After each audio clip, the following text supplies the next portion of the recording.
وما أرسلنا في قرية من نبي إلا أخذنا أهلها بالبأساء والضراء لعلهم يضرعون ثم بدلنا مكان السيئة الحسنة حتى عفوا وقالوا قد مس آباءنا الضراء والسراء فأخذناهم بغتة وهم لا يشعرون ولو أن أهل القرى آمنوا واتقوا لفتحنا عليهم بركات من السماء والأرض ولكن كذبوا فأخذناهم بما كانوا يكسبون أفأمن أهل القرى أن يأتيهم بأسنا بياتا وهم نائمون أوأمن أهل القرى أن يأتيهم بأسنا ضحى وهم يلعبون أفأمنوا مكر الله فلا يأمن مكر الله إلا القوم الخاسرون أولم يهد للذين يرثون الأرض من بعد أهلها أن لو نشاء أصبناهم بذنوبهم ونطبع على قلوبهم فهم لا يسمعون تلك القرى نقص عليك من أنبائها ولقد جاءتهم رسلهم بالبينات فما كانوا ليؤمنوا بما كذبوا من قبل كذلك يطبع الله على قلوب الكافرين وما وجدنا لأكثرهم من عهد وإن وجدنا أكثرهم لفاسقين. پناہ مانگتا ہوں میں اللہ کی شیطان مردود سے، اللہ کے نام سے جو بڑا مہربان نہایت رحم والا ہے۔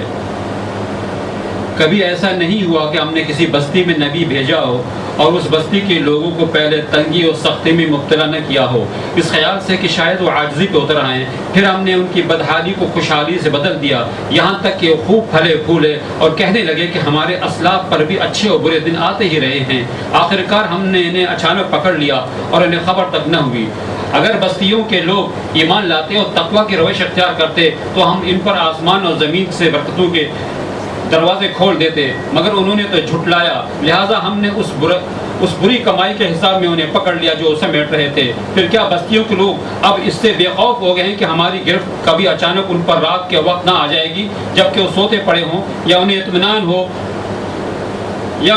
ہو گیا ہے کہ ہمارا مضبوط ہاتھ کبھی یکایک ان پر دن کے وقت نہ پڑے گا جبکہ وہ کھیل رہے ہوں؟ کیا یہ لوگ اللہ کی چال سے بے خوف ہیں؟ حالانکہ اللہ کی چال سے وہی قوم بے خوف ہوتی ہے جو تباہ ہونے والی ہو۔ اور کیا ان لوگوں کو جو سابق اہل زمین کے پاس زمین کے وارث ہوتے ہیں اس امر واقعی نے کچھ سبق نہیں دیا کہ اگر ہم چاہیں تو ان کے قصوروں پر انہیں پکڑ سکتے ہیں، مگر وہ سبق آموز حقائق سے تغافل برتتے ہیں اور ہم ان کے دلوں پر مہر لگا دیتے ہیں، پھر وہ کچھ نہیں سنتے۔ یہ قومیں جن کے قصے ہم تمہیں سنا رہے ہیں تمہارے سامنے مثال میں موجود ہیں، ان کے رسول ان کے پاس کھلی کھلی نشانیاں لے کر آئے، مگر جس چیز کو وہ ایک دفعہ جھٹلا چکے تھے پھر اسے وہ ماننے والے نہ تھے۔ دیکھو اس طرح ہم منکرین حق کے دلوں پر مہر لگا دیتے ہیں، ہم نے ان میں سے اکثر میں کوئی پاس عود نہ پایا بلکہ اکثر کو فاسق ہی پایا۔ اعوذ باللہ من الشیطان الرجیم، بسم اللہ الرحمن الرحیم۔ تو پیچھے جو کل ہم نے آیات سنی اور پڑھی جن میں انبیاء کرام علیہ السلام اور ان کی قوموں کا قصہ بیان ہوا ہے، تو اس کے بعد یہ تبصرہ کیا جا رہا ہے کہ جب بھی اللہ سبحانہ و تعالیٰ نے کسی بستی میں کسی قوم کے پاس کوئی نبی یا رسول بھیجا تو ان کی دعوت کے ساتھ ساتھ ماحول کو بھی اللہ تعالیٰ نے سازگار بنانا چاہا کہ انبیاء کرام کی دعوت کو قبول کرنے کے لیے ان کے اندر آمادگی اور استعداد جو ہے پیدا ہو۔ اس کے لیے خارجی ماحول کو جو ہے اس طرح سے اللہ تعالیٰ نے بنایا کہ لوگوں کو مختلف قسم کی تنگیاں، پریشانیاں، مصیبتیں، دکھ درد اس میں مبتلا کیا تاکہ لوگ از خود جو ہے اللہ کی طرف رجوع ہوں، اور اسی وقت اللہ کے نبی بھی انہیں بلائے اللہ کی طرف۔ لیکن ہوا یہ کہ یہ سارے لوگ آئے اور یہ تنگی میں بھی مبتلا کیے گئے، اور مقصد یہ تھا کہ عاجزی اختیار کریں، لیکن ایسا ہوا نہیں۔ تو یہ جو امتحان ہوتا ہے اور آزمائش ہوتی ہے یہ کچھ وقت کے لیے ہوتی ہے، ہمیشہ کے لیے نہیں۔ جب دیکھا کہ لوگ اس تنگی اور مشکل کے باوجود بھی اللہ سبحانہ و تعالیٰ کی طرف رجوع نہیں کرتے اور عاجزی اختیار نہیں کرتے، تو پھر اس کے بعد وہ تنگی اور پریشانی اور مشکل دور کر دی جاتی ہے، اور انہیں اور جو ہے کشادگی اور آسائش اور فراوانی جو ہے انہیں دے دی جاتی ہے، تاکہ اب وہ سمجھ لیں کہ نہیں، واقعتاً ہمارے ساتھ کوئی یہ عذاب والی بات نہیں، بلکہ صرف یہ ہے کہ جو دنیا کے حالات ہیں، نشیب و فراز کبھی کم کبھی زیادہ، ایسا ہوتا رہتا ہے، جو پہلے بھی ہوتا رہا ہے، آج بھی ہوا ہے، اس میں کوئی عذاب الہی والی بات نہیں۔ تو اللہ تعالیٰ فرماتے ہیں کہ ہم نے خوب انہیں برے حالات کی جگہ بدل کے اچھے حالات کر دیے، یہاں تک کہ خوب پھلے پھولے، اور پھر یہ ہے کہ وقت آیا تو انہیں پکڑ لیا۔ اللہ تعالیٰ فرماتے ہیں کہ اگر بستیوں والے، وہی سابقہ بستیاں جن کا بیان ہوا، بستیوں والے اگر ایمان لاتے اور تقویٰ کی روش اختیار کرتے تو ہم ان کے اوپر آسمان اور زمین دونوں سے رزق اور برکت کے دروازے کھول دیتے، لیکن انہوں نے چونکہ جھٹلایا، اس لیے ان کی اس کرتوت کی پاداش میں اللہ تعالیٰ نے انہیں اپنے عذاب میں پکڑ لیا۔ اور پھر اس کے بعد رسول اللہ صلی اللہ علیہ وسلم کے وقت کی قوم، مخاطب قوم اور مدعو قوم، ان کو سنایا جا رہا ہے کہ کیا یہ بستیوں والے لوگ مطمئن ہو گئے ہیں اللہ کے عذاب کی طرف سے؟ حالانکہ اللہ کا عذاب ایسے وقت بھی آ سکتا ہے جب یہ سو رہے ہوں، ایسے وقت بھی آ سکتا ہے اچانک ان کے اوپر دھمک سکتا ہے جب دوپہر کے وقت یہ کھیل رہے ہوں۔ تو اللہ کی خفیہ تدبیر سے جو ہے وہی لوگ حقیقت میں بے فکر اور غافل ہوتے ہیں کہ جو اپنے آپ کو ہلاکت میں اور خسارے میں ڈالنے والے ہوتے ہیں۔ تو اللہ کی پکڑ اور اس کی خفیہ تدبیر سے یعنی کسی بھی شخص یا کسی بھی قوم کو مطمئن ہو کر بیٹھنے کی ضرورت نہیں ہے۔ اور پھر اس سے فرمایا کہ یہ جو سابقہ قومیں گزری ہیں، ان کے واقعات سے بعد والوں کو کوئی سبق نہیں ملا کہ اللہ تعالیٰ جب چاہیں جس کو اس کے گناہوں کی پاداش میں اسے پکڑ لیں۔ اور رسول اللہ صلی اللہ علیہ وسلم کو آخر میں خطاب کر کے فرمایا کہ یہ گزشتہ قوموں کی خبریں اور ان کے واقعات ہیں جو ہم آپ کو ٹھیک ٹھیک سنا رہے ہیں۔ ان کے پاس ان کے رسول آئے، لیکن انہوں نے مان کر نہ دیا، اور انہوں نے شروع ہی سے جھٹلانے کی روش اختیار کی۔ پہلے دن سے انہوں نے جھٹلایا اور آخر وقت تک جھٹلاتے رہے، ماننے والے نہ بنے۔ تو کافر جو ہوتے ہیں ہر دھرم قسم کے، کٹر کافر جو عناد میں اور حسد میں اور دشمنی مبتلا ہو جاتے ہیں، تو واقعہ یہ ہے کہ دن بدن ان کے دل جو ہے سخت سے سختر ہوتے چلے جاتے ہیں۔ ہدایت اور رہنمائی کے لیے ان کے دل کے دروازے بند ہو جاتے ہیں۔ تو اللہ تعالیٰ اسی کو کہتے ہیں کہ اس طرح سے کافروں کے دلوں پر ہم مہر لگا دیا کرتے ہیں۔ ثم بعثنا من بعدهم موسى بآياتنا إلى فرعون وملئه فظلموا بها فانظر كيف كان عاقبة المفسدين وقال موسى يا فرعون إني رسول من رب العالمين حقيق على ألا أقول على الله إلا الحق قد جئتكم ببينة من ربكم فأرسل معي بني إسرائيل قال إن كنت جئت بآية فأت بها إن كنت من الصادقين فألقى عصاه فإذا هي ثعبان مبين ونزع يده فإذا هي بيضاء للناظرين قال الملأ من قوم فرعون إن هذا لساحر عليم يريد أن يخرجكم من أرضكم فماذا تأمرون قالوا أرجه وأخاه وأرسل في المدائن حاشرين يأتوك بكل ساحر عليم وجاء السحرة فرعون قالوا إن لنا لأجرا إن كنا نحن الغالبين قال نعم وإنكم لمن المقربين قالوا يا موسى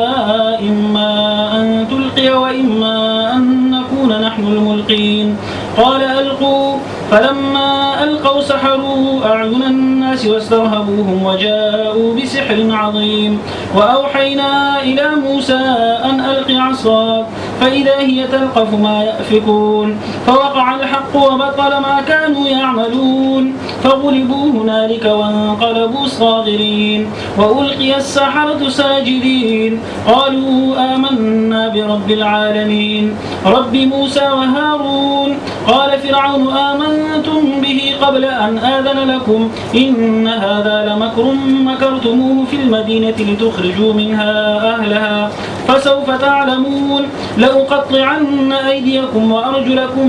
من خلاف ثم لأصلبنكم أجمعين قالوا إنا إلى ربنا منقلبون وما تنقم منا إلا أن آمنا بآيات ربنا لما جاءتنا ربنا أفرغ علينا صبرا وتوفنا مسلمين. وقال الملأ من قوم فرعون أتذر موسى وقومه ليفسدوا في الأرض ويذرك وآلهتك قال سنقتل أبناءهم ونستحيي نساءهم وإنا فوقهم قاهرون. قال موسى لقومه استعينوا بالله واصبروا إن الأرض لله يورثها من يشاء من عباده والعاقبة للمتقين. قالوا أوذينا من قبل أن تأتينا ومن بعد ما جئتنا قال عسى ربكم أن يهلك عدوكم ويستخلفكم في الأرض فينظر كيف تعملون. ولقد أخذنا آل فرعون بالسنين ونقص من الثمرات لعلهم يذكرون. فإذا جاءتهم الحسنة قالوا لنا هذه وإن تصبهم سيئة يطيروا بموسى ومن معه ألا إنما طائرهم عند الله ولكن أكثرهم لا يعلمون. وقالوا مهما تأتنا به من آية لتسحرنا بها فما نحن لك بمؤمنين. فأرسلنا عليهم الطوفان والجراد والقمل والضفادع والدم آيات مفصلات فاستكبروا وكانوا قوما مجرمين. ولما وقع عليهم الرجز قالوا يا موسى ادع لنا ربك بما عهد عندك لئن كشفت عنا الرجز لنؤمنن لك ولنرسلن معك بني إسرائيل. فلما كشفنا عنهم الرجز إلى أجل هم بالغوه إذا هم ينكثون فانتقمنا منهم فأغرقناهم في اليم بأنهم كذبوا بآياتنا وكانوا عنها غافلين. وأورثنا القوم الذين كانوا يستضعفون مشارق الأرض ومغاربها التي باركنا فيها وتمت كلمة ربك الحسنى على بني إسرائيل بما صبروا ودمرنا ما كان يصنع فرعون وقومه وما كانوا يعرشون. پھر ان قوم کے بعد جن کا ذکر اوپر کیا گیا ہم نے موسیٰ کو اپنی نشانیوں کے ساتھ فرعون اور اس کی قوم کے سرداروں کے پاس بھیجا مگر انہوں نے بھی ہماری نشانیوں کے ساتھ ظلم کیا. پس دیکھو ان مفسدوں کا کیا انجام ہوا. موسیٰ نے کہا اے فرعون میں کائنات کے مالک کی طرف سے بھیجا ہوا آیا ہوں. میرا منصب یہی ہے کہ اللہ کا نام لے کر کوئی بات حق کے سوا نہ کہوں. میں تم لوگوں کے پاس تمہارے رب کی طرف سے صریح دلیل ماموریت لے کر آیا ہوں لہذا تو بنی اسرائیل کو میرے ساتھ بھیج دے. فرعون نے کہا اگر تو کوئی نشانی لایا ہے اور اپنے دعوے میں سچا ہے تو اسے پیش کر. موسیٰ نے اپنا عصا پھینکا اور یکایک جیتا جاگتا اژدہا تھا. اس نے اپنی جیب سے ہاتھ نکالا اور سب دیکھنے والوں کے سامنے وہ چمک رہا تھا. اس پر فرعون کی قوم کے سرداروں نے آپس میں کہا کہ یقیناً یہ شخص بڑا ماہر جادوگر ہے, تمہیں تمہاری زمین سے بے دخل کرنا چاہتا ہے, اب کہو کیا کہتے ہو. پھر ان سب نے فرعون کو مشورہ دیا کہ اس کے اور اس کے بھائی کو انتظار میں رکھیے اور تمام شہروں میں ہر کارے بھیج دیجیے کہ ہر ماہر فن جادوگر کو آپ کے پاس لے آئیں. چنانچہ جادوگر فرعون کے پاس آ گئے. انہوں نے کہا اگر ہم غالب رہے تو ہمیں اس کا صلہ تو ضرور ملے گا. فرعون نے جواب دیا ہاں اور تم مقرب بارگاہ ہوگے. پھر انہوں نے موسیٰ سے کہا تم پھینکتے ہو یا ہم پھینکیں. موسیٰ نے جواب دیا تم ہی پھینکو. انہوں نے جو اپنے آنچر پھینکے تو نگاہوں کو مسحور اور دلوں کو خوفزدہ کر دیا اور بڑا ہی زبردست جادو بنا لائے. ہم نے موسیٰ کو اشارہ کیا کہ پھینک اپنا عصا. اس کا پھینکنا تھا کہ ان کی آن میں آن وہ ان کے لیے ایک جھوٹے طلسم کو نکلتا چلا گیا. اس طرح جو حق تھا وہ حق ثابت ہوا اور جو کچھ انہوں نے بنا رکھا تھا وہ باطل ہو کر رہ گیا. فرعون اس کے ساتھی میدان مقابلے میں مغلوب ہوئے اور فتح مند ہونے کے بجائے الٹے ذلیل ہو گئے. اور جادوگروں کا حال یہ ہوا کہ گویا کسی چیز نے اندر سے انہیں سجدے میں گرا دیا. کہنے لگے ہم نے مان لیا رب العالمین کو, اس رب کو جسے موسیٰ و ہارون مانتے ہیں. فرعون نے کہا تم اس پر ایمان لے آئے قبل اس کے کہ میں تمہیں اجازت دوں. یقیناً یہ کوئی خفیہ سازش تھی جو تم لوگوں نے اس دارالسلطنت میں کی تاکہ اس کے مالکوں کو اقتدار سے بے دخل کر دو. اچھا تو اس کا نتیجہ اب تمہیں معلوم ہوا جاتا ہے. میں تمہارے ہاتھ پاؤں مخالف سمتوں سے کٹوا دوں گا اور اس کے بعد تم سب کو سولی پر چڑھا دوں گا. انہوں نے جواب دیا بہرحال ہمیں پلٹنا اپنے رب ہی کی طرف ہے. تو جس بات پر ہم سے انتقام لینا چاہتا ہے وہ اس کے سوا کچھ نہیں کہ ہمارے رب کی نشانیاں جب ہمارے سامنے آ گئیں تو ہم نے انہیں مان لیا. اے رب ہم پر صبر کا فیضان کرو, ہمیں دنیا سے اٹھا تو اس حال میں کہ ہم تیرے فرما بردار ہوں. فرعون سے اس کی قوم کے سرداروں نے کہا کیا تو موسیٰ اس کی قوم کو یوں ہی چھوڑ دے گا کہ ملک میں فساد پھیلائیں اور وہ تیرے معبودوں کی بندگی چھوڑ بیٹھے. فرعون نے جواب دیا میں ان کے بیٹوں کو قتل کراؤں گا، ان کی عورتوں کو جیتا رہنے دوں گا، ہمارے اقتدار کی گرفت ان پر مضبوط ہے۔ موسیٰ نے اپنی قوم سے کہا اللہ سے مدد مانگو اور صبر کرو، زمین اللہ کی ہے، اپنے بندوں میں جس کو چاہتا ہے اس کا وارث بنا دیتا ہے، اور آخری کامیابی انہی کے لیے ہے جو اس سے ڈرتے ہوئے کام کریں۔ اس کی قوم کے لوگوں نے کہا تیرے آنے سے پہلے بھی ہم ستائے جاتے تھے اور اب تیرے آنے پر بھی ستائے جا رہے ہیں۔ اس نے جواب دیا قریب ہے کہ وقت تمہارا رب تمہارے دشمن کو ہلاک کر دے اور تم کو زمین میں خلیفہ بنائے، پھر دیکھے کہ تم کیسے عمل کرتے ہو۔ ہم نے فرعون کے لوگوں کو کئی سال تک قحط و پیداوار کی کمی میں مبتلا رکھا، شاید کہ ان کو ہوش آئے، مگر ان کا حال یہ تھا کہ جب اچھا زمانہ آتا تو کہتے ہم اسی کے مستحق ہیں، اور جب برا زمانہ آتا تو موسیٰ اور اس کے ساتھیوں کو اپنے لیے فعال بد ٹھہراتے، حالانکہ در حقیقت ان کی فعال بد تو اللہ کے پاس تھی، مگر ان میں سے اکثر بے علم تھے۔ انہوں نے موسیٰ سے کہا تو ہمیں مسحور کرنے کے لیے خواہ کوئی نشانی لے آئے، ہم تو تیری بات ماننے والے نہیں ہیں۔ آخرکار ہم نے ان پر طوفان بھیجا، ٹڈی دل چھوڑے، سرسریاں پھیلائیں، مینڈک نکالے اور خون برسایا، یہ سب نشانیاں الگ الگ کر کے دکھائیں، مگر وہ سرکشی کیے چلے گئے اور وہ بڑے ہی مجرم لوگ تھے۔ جب کبھی ان پر بلا نازل ہو جاتی تو کہتے ہیں اے موسیٰ تجھے اپنے رب کی طرف سے جو منصب حاصل ہے اس کی بنا پر ہمارے حق میں دعا کر، اگر اب کی تو ہم پر سے یہ بلا ٹلوا دے تو ہم تیری بات مان لیں گے اور بنی اسرائیل کو تیرے ساتھ بھیج دیں گے، مگر جب ہم ان پر سے اپنا عذاب ایک وقت مقرر تک کے لیے جس کو ہر حال میں پہنچنے والے تھے ہٹا لیتے تو وہ یکلخت اپنے عہد سے پھر جاتے، تب ہم نے ان سے انتقام لیا اور انہیں سمندر میں غرق کر دیا، کیونکہ انہوں نے ہماری نشانیوں کو جھٹلایا تھا اور ان سے بے پرواہ ہو گئے تھے، اور ان کی جگہ ہم نے ان لوگوں کو جو کمزور بنا کر رکھے گئے تھے اس سرزمین کے مشرق و مغرب کا وارث بنا دیا جسے ہم نے برکتوں سے مالا مال کیا تھا۔ اس طرح بنی اسرائیل کے حق میں تیرے رب کا وعدہ خیر پورا ہوا، کیونکہ انہوں نے صبر سے کام لیا تھا، اور فرعون اور اس کی قوم کا وہ سب کچھ برباد کر دیا گیا جو وہ بناتے اور چھڑاتے تھے۔ یہاں سے اب حضرت موسیٰ علیہ السلام کا قصہ تفصیل کے ساتھ بیان ہو رہا ہے، اور حضرت موسیٰ علیہ السلام ان کی دوہری ذمہ داری تھی حقیقت میں بحیثیت نبی اور رسول۔ وہ فرعون اور اس کی قوم کی طرف بھی بھیجے گئے تھے اور اپنی قوم بنی اسرائیل کے اندر بھی وہ مبعوث ہوئے تھے۔ تو جس وقت ان کی بعثت ہوئی یعنی انہیں نبی بنایا گیا تو اس وقت ان کی قوم بنی اسرائیل وہ فرعونیوں کے غلام تھی، مصر میں فرعونیوں کی حکومت تھی وہاں پہ، تو وہاں سے آئے سب سے پہلے انہوں نے خطاب کیا ہے فرعون کو، اور اس کے بعد پھر مرحلہ دوسرا آتا ہے بنی اسرائیل کے ساتھ اپنی قوم کے ساتھ، وہ تفصیل کے ساتھ ایک ترتیب کے ساتھ یہاں پہ آیات آئیں گی۔ تو سب سے پہلے ان کا تذکرہ ہو رہا ہے کہ اللہ تعالیٰ نے انہیں پچھلے تمام انبیاء جن کا تذکرہ اس سورہ میں پہلے ہو چکا ہے، ان کے بعد اللہ تعالیٰ فرماتے ہیں کہ ہم نے موسیٰ کو اپنی واضح نشانیوں کے ساتھ یعنی سند معموریت کے ساتھ فرعون اور اس کے درباریوں کے پاس بھیجا، لیکن انہوں نے ان کا انکار کیا اور ان کے ساتھ ظلم کیا، تو پھر ان کا جو انجام ہوا آخر میں وہ آ رہا ہے، یہیں پہ کہہ دیا گیا کہ دیکھو پھر ان مفسدوں کا کیا انجام ہوا، تو وہ انجام آخر میں یہی بتلایا جا رہا ہے۔ حضرت موسیٰ آئے علیہ السلام آئے اور فرعون سے آ کے انہوں نے کہا کہ فرعون میں پروردگار عالم کی طرف سے رسول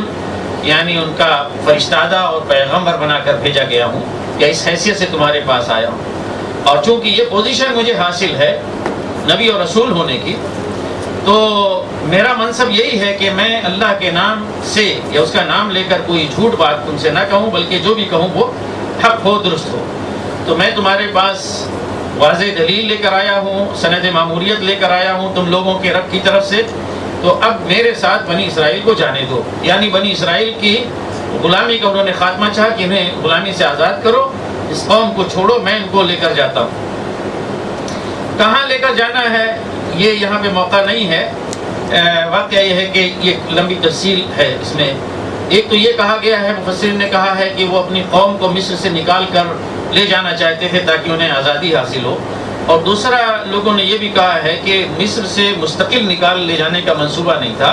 بلکہ انہیں عبادت کے لیے یا قربانی کے لیے، قربانی بھی ایک عبادت ہے، اس مقصد کے لیے مصر سے لے کر وہ جانا چاہتے تھے باہر، کہاں؟ صحرائے سینا میں یا کہیں اور۔ بعض لوگوں نے یہاں تک بھی کہہ دیا ہے کہ وہ قربانی کے لیے اصل جو قربان گاہ ہے مکہ مکرمہ، صفا اور مروہ، وہاں پہ لانا چاہتے تھے، واللہ اعلم بالصواب۔ تو اس نے فرعون نے جب یہ بات سنی تو کہا کہ اگر کوئی تمہارے پاس ہے نشانی تو پیش کرو، اگر تم سچے ہو اپنے اس دعوے میں تو پیش کرو. تو انہوں نے اپنا عصا پھینکا تو وہ دیکھتے ہی دیکھتے اچانک اژدھے کی شکل اختیار کر کے وہ چلنے لگا, اور پھر اپنا ہاتھ گریباں سے نکالا تو وہ چمک رہا تھا. لوگ دیکھنے والے دیکھ رہے تھے کہ چمک رہا ہے. تو درباریوں نے, فرعون کے درباریوں نے کہا کہ یہ تو بڑا ہی گرو قسم کا جادوگر ہے. یعنی اتنا بڑا معجزہ انہوں نے اپنی آنکھوں سے دیکھا, اور معجزہ اور جادو میں بالکل جو دیکھنے والے ہوتے ہیں اسی وقت جانتے ہیں کہ یہ کیا چیز معجزہ اور کیا چیز جادو ہے. لیکن اس فرق کو جاننے کے باوجود انہوں نے کیا کہا پوری ڈٹھائی کے ساتھ کہ یہ بڑا ماہر اور گرو قسم کا جو ہے نا جادوگر ہے, اور اس کا مقصد یہ ہے کہ تمہیں تمہاری زمین سے یا تمہارے ملک سے تم کو بے دخل کرنا چاہتا ہے. تو بتاؤ تم لوگوں کا کیا مشورہ ہے. اب دیکھیں کہ حضرت موسیٰ علیہ السلام نے نہ تو کوئی سیاست کی بات کی, نہ ہی انہوں نے حکومت کا مطالبہ کیا, نہ ہی اقتدار کا مطالبہ کیا. صرف یہ کہا کہ میں رب العالمین پروردگار عالم کا رسول ہوں. اس لفظ سے یا ان لفظوں سے فرعون اور اس کے درباریوں نے سمجھ لیا کہ اس کا معنی اور مفہوم کیا ہے. یعنی واقعتاً اقتدار سے بے دخلی, اور اقتدار اگر یہ رب العالمین کے فرشتہ ہیں, ان کے نمائندہ ہیں, ان کے رسول ہیں, تو وہ کسی کے ساتھ آ کے مفاہمت کرنے کے لیے نہیں آتے, کسی کے ساتھ آ کے سمجھوتا یا کمپرومائز کرنے کے لیے نہیں آتے. اس کا مطلب اس زمانے میں فرعون نے بھی سمجھا, اور دوسرے ادوار میں بھی لوگوں نے سمجھا کہ نبی ہونے کا مطلب کیا ہے, کہ بس یعنی حکومت اور اقتدار اختیار ان کا ہوگا, اور اگر کوئی اور بھی شخص ہوا حکومت کرنے والا تو حکومت ان کی مرضی سے ان تعلیمات کے مطابق کرے گا جو تعلیمات نبی یعنی رب العالمین کا فرشتہ جو ہے پیش کرتا ہے. تو انہوں نے فوراً یہ سمجھ لی بات, اور یہ کہا کہ یہ تمہیں تمہارے ملک سے بے دخل کرنا چاہتے ہیں. اصل میں ان کا منصوبہ یہ ہے. یہ الگ بات ہے کہ ہمارے مسلمان آج نبوت کا معنی اور مفہوم نہ سمجھیں. فرعون نبوت کا معنی اور مفہوم سمجھتا تھا. تو لوگ کہا کیا مشورہ دیتے ہیں. لوگوں نے کہا بھائی اسے بھی اور اس کے بھائی یعنی حضرت ہارون کو یہیں پہ روک رکھیں, جانے نہ دیں, روک رکھیں, اور پورے ملک میں ہرکارے بھیج دیں, جا کے ڈھول پیٹیں اور اعلان کریں کہ بھائی یہ ملک کی عزت کا, اس کی بقا کا اور اس کے وقار کا مسئلہ ہے. جو جتنے بڑے بڑے ماہر جادوگر ہیں سارے کے سارے آئیں اور حضور کی خدمت میں پیش ہوں, سرکار عالی مقام اور بارگاہ عالی مقام میں جو ہے پیش ہوں. تو سارے کے سارے جو بڑے جادوگر تھے وہ آئے فرعون کے پاس, اور جادوگروں نے آگے کیا کہا. حالانکہ ان کے ملک کی بات تھی, ان کی اپنی حکومت کی بات تھی, یہ کہہ لیجیے کہ قومی وقار کی بات تھی. لیکن جادوگر آئے, انہیں اس سے دلچسپی نہیں, انہیں اس سے دلچسپی ہے کہ کچھ مال و دولت ملتا ہے, کوئی منصب اور جاہ ملتا ہے کہ نہیں. تو انہوں نے کہا کہ اگر ہم کامیاب رہے, جیت گئے, تو ہمیں کچھ ملے گا نا, مال و دولت اور یعنی جو بھی نوازش ہو وہ, اور یہ کہ منصب بھی. تو اس نے کہا کہ ہاں یقین دلائے کہ وَإِنَّكُمْ لَمِنَ الْمُقَرَّبِينَ, تم لوگ تو یعنی ہمارے بالکل مقربین قریبی لوگوں میں سے ہو جاؤ گے. تو جادوگروں نے حضرت موسیٰ سے کہا کہ آپ پہل کرتے ہیں یا کہ ہم کریں, یعنی اپنے جادو کا مظاہرہ آپ کرتے ہیں یا ہم کرتے ہیں. انہوں نے کہا آپ ہی لوگ کیجیے. تو انہوں نے اپنا جو کچھ جادو تھا پھینکا انہوں نے, اور لوگوں کی آنکھوں پہ انہوں نے جادو کیا. وَسَحَرُوا أَعْيُنَ النَّاسِ, حقیقت میں جادو کی حقیقت یہی ہوتی ہے کہ وہ اپنی حقیقت کے برعکس نظر آتا ہے, یعنی آنکھوں پہ جو ہے نا کچھ اس کا اثر ہوتا ہے جادو کا. اور لوگوں کو بڑا مروب کر دیا انہوں نے اپنے جادو سے. تو یہ کیا ان کا جادو تھا, انہوں نے رسیاں پھینکی, رسیاں لے کر آئے تھے, پھینکی تو وہ سانپ بن کے چھوٹے چھوٹے چلنے لگے. تو قوم کے لوگ دیکھ کے دنگ ہو گئے کہ واہ واہ کیا عظیم الشان جو ہے کارنامہ اور مظاہرہ ہے. تو بڑے ہی یعنی زبردست قسم کے جادو کا انہوں نے فن کا مظاہرہ کیا. تو اللہ تعالیٰ فرماتے ہیں کہ ہم نے موسیٰ کو وحی کی اس وقت, موسیٰ اب تم اپنا عصا ڈالو, اپنی چھڑی پھینکو. انہوں نے پھینکا تو دیکھتے ہی دیکھتے وہ عصا جو ہے یا عصا جو اژدہے میں تبدیل ہو گیا تھا, ان کے تمام جادو کو جو گھڑ کے لے کر آئے تھے جادوگر, اس کو ہڑپ کر گیا. تو اس کا ایک مطلب تو یہی ہے, ظاہر معنی سے یہ سمجھ میں آتا ہے کہ وہ اژدہا چھوٹے چھوٹے سانپوں کو کھا گیا. لیکن اس کا صحیح مفہوم یہ ہے کہ وہ اژدہا, ان کی لاٹھی یا ان کا عصا جو ہی اژدہا بنا, تو وہ جو رسیاں سانپ لوگوں کو نظر آتی تھیں وہ ختم ہو کے لوگوں کو کیا ہے پھر سے رسیاں نظر آنے لگی، یعنی ان کا طلسم جو ہے کیا ہے وہ ختم ہو گیا۔ تو فرمایا کہ حق جو ہے نا وہ واقع ہو کے رہا، اور جادوگروں نے جو کچھ کیا وہ کیا ہے رائگاں گیا، باطل ہو گیا، بیکار گیا۔ ظاہر ہے کہ جادوگروں سے بہتر کون شخص سمجھ سکتا ہے کہ کیا چیز جادو ہے اور کیا چیز حقیقت ہے، کیا چیز معجزہ ہے۔ انہوں نے دیکھ لیا کہ یہ جادو نہیں ہے، تو ایک دم سے حضرت موسیٰ علیہ السلام کے اس معجزے سے وہ اس طرح سے متاثر اور مرعوب ہوئے کہ وہ مغلوب ہو گئے، اور جادوگر جو ہے وہ سجدے میں گر پڑے، یعنی وَأُلْقِيَ السَّحَرَةُ سَاجِدِينَ۔ اس کا مفہوم یہ ہوگا کہ جیسے بے اختیاری طور پر ایک کوئی ایسی قوت ہے جو ان کے اپنے پاس نہیں ہے، کوئی قوت ہے جو انہیں بالکل سجدے میں ڈال رہی ہے، وہ روک نہیں پا رہے، اپنے آپ کو روک نہیں پا رہے۔ سجدے میں سارے جادوگر گر پڑے اور اعلان کر دیا کہ ہم رب العالمین پر ایمان لائے، موسیٰ اور ہارون کے رب پر۔ فرعون نے کہا کہ اس سے پہلے کہ میں تمہیں اجازت دوں، اس سے پہلے تم جو ہے اس پہ ایمان لائے، یقیناً یہ کوئی خفیہ چال ہے جو تم لوگوں نے شہر میں بیٹھ کے باہم کی ہے۔ موسیٰ تمہارا گرو ہے سب سے بڑا، اور تم لوگ اس کے چیلے ہو، اور یہاں پہ دکھانے کے لیے آئے ہو کہ تم اس کا مقابلہ کرنے کے لیے آئے ہو، حالانکہ تم مقابلہ کرنے کے لیے نہیں آئے ہو، یہ حقیقت میں تم نے میرے خلاف، یعنی فرعون کہہ رہا ہے، اور اپنے ملک کے خلاف اور اس ملک کی حکومت اور اقتدار کے خلاف تم لوگوں نے موسیٰ کے ساتھ مل کے شہر میں سازش کی ہے، اور اب وہی جو ہے یہ سازش تم اپنی یہاں پہ پیش کر رہے ہو۔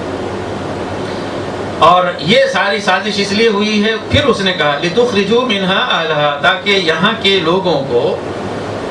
جو اس ملک کے اصل باشندے ہیں اور صاحبان اقتدار ہیں انہیں یہاں سے نکال باہر کرو، بے دخل کر دو، تو ٹھیک ہے تم لوگوں کو ابھی پتہ چلتا ہے۔ اور زبردست اس نے دھمکی دی کہ لَأُقَطِّعَنَّ أَيْدِيَكُمْ وَأَرْجُلَكُمْ مِنْ خِلَافٍ ثُمَّ لَأُصَلِّبَنَّكُمْ أَجْمَعِينَ، میں تمہارے ہاتھ پاؤں مخالف سمتوں سے کاٹ دوں گا، ہاتھ ادھر کا پاؤں ادھر کا، یا ہاتھ ادھر کا پاؤں ادھر کا، مخالف سمتوں میں سے میں کاٹ دوں گا، اور پھر تم سب کو میں سولی پہ چڑھا دوں گا۔ اور یقیناً اس نے چڑھایا، قرآن نہیں بیان کرتا لیکن اس نے چڑھایا۔ تو انہوں نے کیا اس کے جواب میں کہا، دیکھیے اتنی بڑی دھمکی، واقعہ یہ ہے کہ ایک زندگی ہوتی ہے انسان کی گمراہی کی، جلالت کی، جب انسان اس ایمان سے ایک انسان محروم ہوتا ہے، ایمان سے محروم، اللہ سبحانہ وتعالیٰ پر ایمان، اس سے محروم انسان انتہائی گھٹیا اور ذلیل ہوتا ہے، اس کی زندگی کا کوئی مقصد نہیں ہوتا، اور نہ اس کے سامنے بلند عزائم اور بلند مقاصد ہوتے ہیں۔ لیکن نور ایمان جہاں دل میں گھر کرتا ہے تو وہی انسان جو چند لمحہ پہلے انتہائی ذلیل و خوار قسم کا گھٹیا اور دنیا کا کتا بنا ہوتا ہے، وہ آسمانی فرشتہ بن جاتا ہے۔ وہ جو دنیا کا مطالبہ کرتا ہے، جس کے سامنے چند سکوں کے سوا کچھ نہیں ہوتا، یہ ایمان کے بغیر یہ حالت ہوتی ہے۔ لیکن نور ایمان جب گھر کرتا ہے تو اسے پرواہ نہیں ہوتی کہ اللہ کی راہ میں اس ایمان کے لیے اگر اس کی جان بھی جاتی ہے تو جائے، خوشی سے اس کو جو ہے نا تیار ہے اس کے لیے۔ انہوں نے اس دھمکی کے جواب میں کیا کہا، قالوا انا الی ربنا منقلبون، جادوگروں نے کہا جو ایمان لائے، انہوں نے کہا کہ ہمیں تو اپنے ربی کی طرف پلٹ کر جانا ہے، آج نہیں کل مرے، یہ آج تم ہمیں قتل کر ڈالو، سولی پہ چڑھا دو، جانا تو ہمیں اپنے ربی کے پاس، تو ہم تو اس کے وہاں جانے کے لیے تیار ہی ہیں، اور تم کس چیز کا ہم سے بدلہ لے رہے ہو؟ کیا ہے، کون سا انتقام ہے جو تم سے لے رہے ہو؟ یہی نا کہ ہم نے اپنے رب کی آیات، نشانیاں، معجزات ہم نے دیکھ لی اپنی آنکھوں سے، تو مان لیا ان کو، جو ہمارے پاس وہ نشانیاں آ گئی ہم نے دیکھ لیا، مان لیا۔ یہ کہہ کے فرعون کو انہوں نے چھوڑ دیا، اپنے رب کی طرف متوجہ ہوئے کہ ربنا افرغ علینا صبرا وتوفنا مسلمین، پروردگار تو ہم پر صبر کا فیضان کرو۔ بڑی آزمائش ہوتی ہے، ایسا نہیں، ٹھیک ہے بازی کھیل گئے، لیکن اب اس کے بعد آزمائش ہے، سولی پہ چڑھانا، کہیں کھیلے آنے جا رہے ہیں، کہیں میخیں ٹھونکی جا رہے ہیں، کہیں جسم کی اعضاء کاٹے جا رہے ہیں، کوئی آسان چیز نہیں ہے۔ اب اس وقت اللہ ہی سبحانہ وتعالیٰ کی یعنی نصرت اور تائید اور مدد اور توفیق کی ضرورت ہے۔ انہوں نے دعا کی پروردگار ہم پر صبر کا فیضان کر دے اور ہمیں اس حال میں موت دے کہ ہم تیرے مطیع و فرما بردار ہوں۔ یہ تو ہوا۔ اس کے بعد معاملہ حضرت موسیٰ اور ہارون کا تھا، تو فرعون کے درباریوں نے کہا کہ فرعون کیا تو یہ موسیٰ کو اور اس کی قوم کے لوگوں کو ایسی چھوڑ دے گا؟ چھوڑ دو گے ان کو کہ یہ زمین میں فساد، زمین سے مراد ملک ہوا کرتا ہے، تم یہ ملک میں فساد برپا کریں، یعنی تمہارے نظام کے خلاف، آج اس کو یہی کہہ سکتے ہیں کہ ملک کا جو سسٹم ہے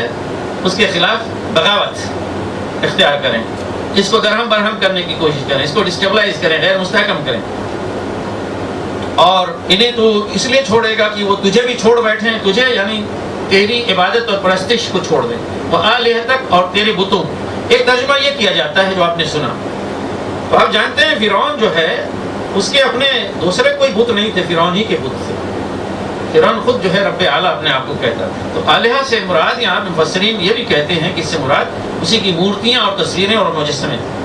تجھے اور تیری تصویروں کو، تیری مورتیوں کو یہ پوجنا چھوڑ دے، اپنی منمانی کریں گے، رب العالمین کی عبادت کریں گے۔ تو اس نے کہا نہیں، ہم تو ان کے بیٹوں کو ذبح کر ڈالیں گے۔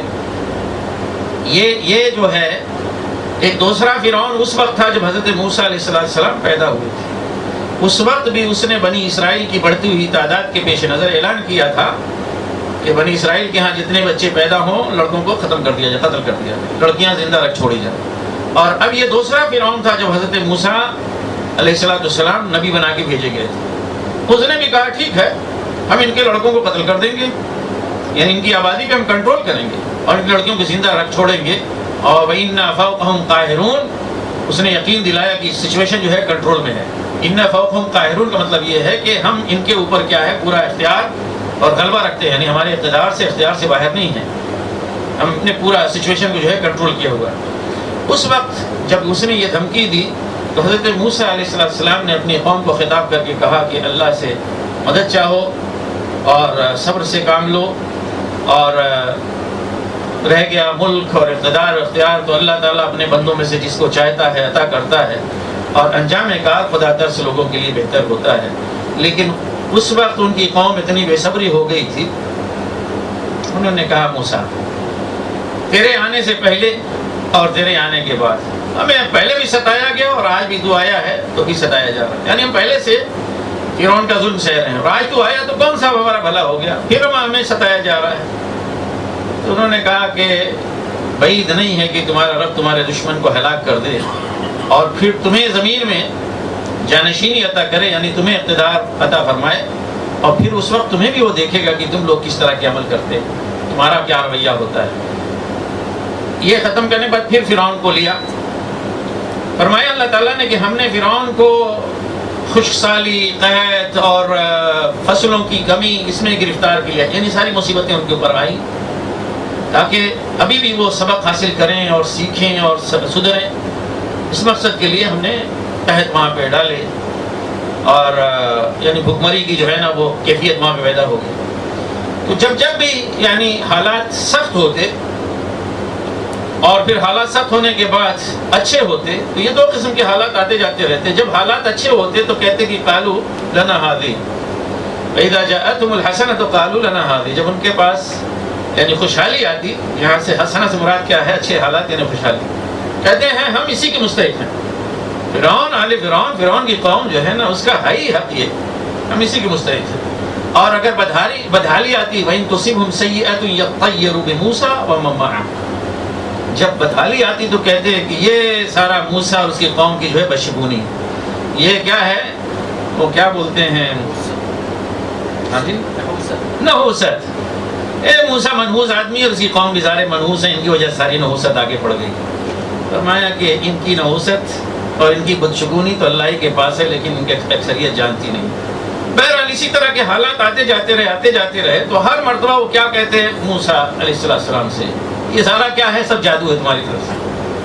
تو کچھ بھی جادو کر لے، ہم تیرے جادو کو تو ماننے والے نہیں ہیں یا تم پر ایمان لانے والے ہیں، یعنی یہ سارے جادو سے تم چاہو کہ ہمیں مروب کر لو اور ہم تمہاری بات مان لیں اور تمہیں بحیثیت رسول جو ہے تسلیم کر لیں، نہیں ہو سکتا۔ پھر اللہ تعالیٰ فرماتے ہیں کہ ان کے اوپر ہم نے بہت ساری جو ہے مصیبتیں بھیجی، ایک کے بعد دیگرے، یہ سب ایک وقت نہیں ہے۔ طوفان بھیجا، طوفان کوئی بھی ہو سکتا ہے، اوپر سے نیچے سے، بارش کا بھی طوفان ہو سکتا ہے اور ہواؤں کا بھی طوفان ہو سکتا ہے، طوفان کی بہت ساری قسمیں۔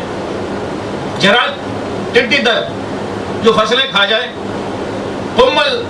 یہ سرسریاں بھی ہے حقیقت میں قمل کے معنی اس میں کئی چیزیں آتی ہیں، تو ظاہر ہے کہ ہر چیز تو ترجمے میں نہیں بیان کی جا سکتی. سرسریاں جو دانوں میں لگ جاتی ہیں، اور دانے غلے رکھے ہوئے ہیں گھر میں اور اس کو دانے کھا کے خراب کر دیں، وہ سرسری ہے. اور اسی طرح سے قمل جو ہے مکھی اور مچھر اور ان سب کے لیے آئے گا جو انسانوں کو ان کی جسمانی طور پر ان کی اذیت ہے، یعنی بھرمار ہو گئی کہ ان کی جسمانی جو ہے وہ طور پہ پریشان ہے، اور ان کی فصل، ان کی جو غذا کا سامان ہے ان کی ٹھیکیوں میں بھرا ہوا وہ سب جو ہے تباہ ہو رہا ہے. میڈک چھوڑ دیے، جدھر دیکھو ادھر میڈک، برتن کھولیں تو ادھر سے اچانک جو ہے جم کر رہا ہے میڈک، ہے نا. گلاس لیں پانی پینے کے لیے، سننے سے جو ہے وہ جم کر رہا ہے، تو جدھر سے دیکھیں میڈک ہی میڈک. خون، پانی جو ہے خون میں تبدیل ہو جائے، دودھ خون میں تبدیل ہو جائے، کہیں دیکھیں بارش ہو رہی تو خون، اچانک خون نظر آ رہا ہے، وغیرہ وغیرہ. اللہ تعالیٰ فرماتے ہیں آیات مفصلات، یہ بالکل واضح نشانیاں ہم نے جو ہے بار بار مختلف اوقات میں بھیجی، لیکن اس کے باوجود بھی وہ قوم جو ہے نا انہوں نے تکبر سے کام لیا، اور یہ تھے ہی واقعی مجرم لوگ. لیکن جب ان کے اوپر سخت بالکل مصیبت آ گئی، ایک دم آخر میں تنگ آ گئے، وَلَمَّا وَقَعَ عَلَيْهِمُ الرِّجْزُ. رجز یہاں پہ یہ ہے کہ مصیبت جو ان کو ہلا مارے، جب اس طرح کی مصیبت میں آ کے گر گئے، آخر میں انہوں نے کہا کہ موسیٰ، تمہارا جو منصب اور عہدہ ہے تمہارے رب کے نزدیک، مطلب یہ کہ تمہاری بڑی مان جان ہے، تمہاری بڑی آبھگت ہے تمہارے رب کے پاس، تمہارے رب کے پاس، تو تمہاری جو پوزیشن ہے نا، تمہاری بڑی بات وہاں پہ سنی جاتی ہے، مانی جاتی ہے. اس پوزیشن کا خیال کرتے ہوئے ذرا ایسا کرو کہ تم ہمارے لیے اپنے رب سے دعا کرو. اگر اس مرتبہ تو نے ہم سے یہ بلا ٹال دی یا ٹلوا دی تو ہم تمہاری بات مان لیں گے اور تمہارے ساتھ بنی اسرائیل کو جانے دیں گے. لیکن فرمایا کہ جب ہم نے، اللہ تعالیٰ فرماتے ہیں کہ جب ہم نے ان سے وہ بلا ٹال دی، ایک آگے کی ایک مدت تک کے لیے، جہاں تک وہ یقیناً پھر بھی پہنچنے والے تھے، تو ہم نے دیکھا کہ پھر وہ اپنے عہد کو توڑ دیتے ہیں، تو ہم نے ان سے انتقام لیا اور انہیں سمندر میں غرق کر دیا، اس لیے کہ وہ بارہا ہماری آیات کو جھٹلاتے رہے اور ان سے غفلت برتتے رہے. اور پھر وہ قوم جو ستائی جا رہی تھی، دبائی جا رہی تھی، یعنی بنی اسرائیل مصر میں، ہم نے اسے وارث بنا دیا اس سرزمین کے مشرق اور مغرب کا جسے ہم نے بابرکت بنایا ہے. یعنی انہیں فلسطین کا ہم نے اقتدار عطا کیا، فلسطین کا مشرق اور مغرب ان کو دے دیا. اور بنی اسرائیل کے بارے میں جو تمہارے رب کا اچھا وعدہ تھا وہ پورا ہو کے رہا، اس لیے کہ انہوں نے صبر سے کام لیا. اور رہ گیا فرعون، تو جو کچھ اس نے بنایا تھا، اس کی جو کچھ بھی صنعت تھی اس کی اور اس کے قوم کی، ہم نے وہ سب کچھ تباہ کر دیا، اور ان کے باغات، ان کی کھیتیاں، وہ ساری چیزیں ہم نے تباہ کر ڈالی. وجاوزنا ببني إسرائيل البحر فأتوا على قوم يعكفون على أصنام لهم قالوا يا موسى اجعل لنا إلها كما لهم آلهة قال إنكم قوم تجهلون إن هؤلاء متبر ما هم فيه وباطل ما كانوا يعملون قال أغير الله أبغيكم إلها وهو فضلكم على العالمين وإذ أنجيناكم من آل فرعون يسومون سوء العذاب يقتلون أبناءكم ويستحيون نساءكم وفي ذلكم بلاء من ربكم عظيم وواعدنا موسى 30 ليلة وأتممناها ب10 فتم ميقات ربه 40 ليلة وقال موسى لأخيه هارون اخلفني في قومي وأصلح ولا تتبع سبيل المفسدين ولما جاء موسى لميقاتنا وكلمه ربه قال رب أرني أنظر إليك قال لن تراني ولكن انظر إلى الجبل فإن استقر مكانه فسوف تراني فلما تجلى ربه للجبل جعله دكا وخر موسى صعقا فلما أفاق قال سبحانك تبت إليك وأنا أول المؤمنين قال يا موسى إني اصطفيتك على الناس برسالاتي وبكلامي فخذ ما آتيتك وكن من الشاكرين وكتبنا له في الألواح الألواح من كل شيء موعظة وتفصيلا لكل شيء فخذها بقوة وأمر قومك يأخذوا بأحسنها سأريكم دار الفاسقين سأصرف عن آياتي الذين يتكبرون في الأرض بغير الحق وإن يروا كل آية لا يؤمنوا بها وإن يروا سبيل الرشد لا يتخذوه سبيلا وإن يروا سبيل الغي يتخذوه سبيلا ذلك بأنهم كذبوا بآياتنا وكانوا عنها غافلين والذين كذبوا بآياتنا ولقاء الآخرة حبطت أعمالهم هل يجزون إلا ما كانوا يعملون. بنی اسرائیل کو ہم نے سمندر سے گزار دیا، پھر وہ چلے اور راستے میں ایک ایسی قوم پر ان کا گزر ہوا جو اپنے چند بتوں کے گرویدہ بنی ہوئی تھی. کہنے لگے اے موسیٰ ہمارے لیے بھی کوئی ایسا معبود بنا دے جیسے ان لوگوں کے معبود ہیں. موسیٰ نے کہا تم لوگ بڑی نادانی کی باتیں کرتے ہو، یہ لوگ جس طریقے کے پیروی کر رہے ہیں وہ تو برباد ہونے والا ہے اور جو عمل وہ کر رہے ہیں وہ سراسر باطل ہے. پھر موسیٰ نے کہا کیا میں اللہ کے سوا اور معبود تمہارے لیے تلاش کروں؟ حالانکہ وہ اللہ ہی ہے جس نے تمہیں دنیا بھر کی قوموں پر فضیلت بخشی ہے. اور اللہ فرماتا ہے وہ وقت یاد کرو جب ہم نے فرعون والوں سے تمہیں نجات دی جن کا حال یہ تھا کہ تمہیں سخت عذاب میں مبتلا رکھتے تھے، تمہارے بیٹوں کو قتل کرتے اور تمہاری عورتوں کو زندہ رہنے دیتے تھے، اور اس میں تمہارے رب کی طرف سے تمہاری بڑی آزمائش تھی. ہم نے موسیٰ کو 30 شب و روز کے لیے کوہ سینا طلب کیا اور بعد میں 10 دن کا اور اضافہ کر دیا. اس طرح اس کے رب کی مقرر کردہ مدت پورے 40 دن ہو گئی. موسیٰ نے چلتے ہوئے اپنے بھائی ہارون سے کہا کہ میرے پیچھے تم میری قوم میں میری جانشینی کرنا اور ٹھیک کام کرتے رہنا اور بگاڑ پیدا کرنے والوں کے طریقے پہ نہ چلنا. جب وہ ہمارے مقرر کیے وقت پر پہنچا اور اس کے رب نے اس سے کلام کیا تو اس نے التجا کی اے رب مجھے یارائے نظر دے کہ میں تجھے دیکھوں. فرمایا تو مجھے نہیں دیکھ سکتا، ہاں ذرا سامنے کے پہاڑ کی طرف دیکھ، اگر وہ اپنی جگہ قائم رہ جائے تو البتہ تو مجھے دیکھ سکے گا. چنانچہ اس کے رب نے جب پہاڑ پر تجلی کی تو اسے ریزہ ریزہ کر دیا اور موسیٰ غش کھا کر گر پڑا. جب ہوش آیا تو بولا پاک ہے تیری ذات، میں تیرے حضور توبہ کرتا ہوں اور سب سے پہلا ایمان لانے والا ہوں. فرمایا اے موسیٰ میں نے تمام لوگوں پر ترجیح دے کر تجھے منتخب کیا میری پیغمبری پر اور میری پیغمبری کرے اور مجھ سے ہم کلام ہو، بس جو کچھ میں تجھے دوں اسے لے اور شکر بجا لا. اس کے بعد ہم نے موسیٰ کو ہر شعبہ زندگی کے متعلق نصیحت اور ہر پہلو کے متعلق واضح ہدایت تختیوں پر لکھ کر دے دی اور اس سے کہا ان ہدایات کو مضبوط ہاتھوں سے سنبھال اور اپنی قوم کو حکم دے کہ ان کے بہتر مفہوم کی پیروی کریں. ان قریب میں تمہیں فاسقوں کے گھر دکھاؤں گا، میں اپنی نشانیوں سے ان لوگوں کی نگاہیں پھیر دوں گا جو بغیر کسی حق کے زمین میں بڑے بنتے ہیں، خواہ وہ کوئی نشانی دیکھ لیں کبھی اس پر ایمان نہ لائیں.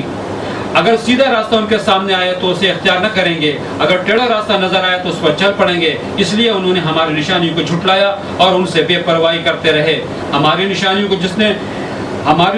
جس کسی نے جھٹلایا، آخرت کی پیشی کا انکار کیا، اس کے سارے اعمال ضائع ہو گئے. کیا لوگ اس کے سوا کچھ اور جزا پا سکتے ہیں؟ جیسا کریں ویسا بھریں.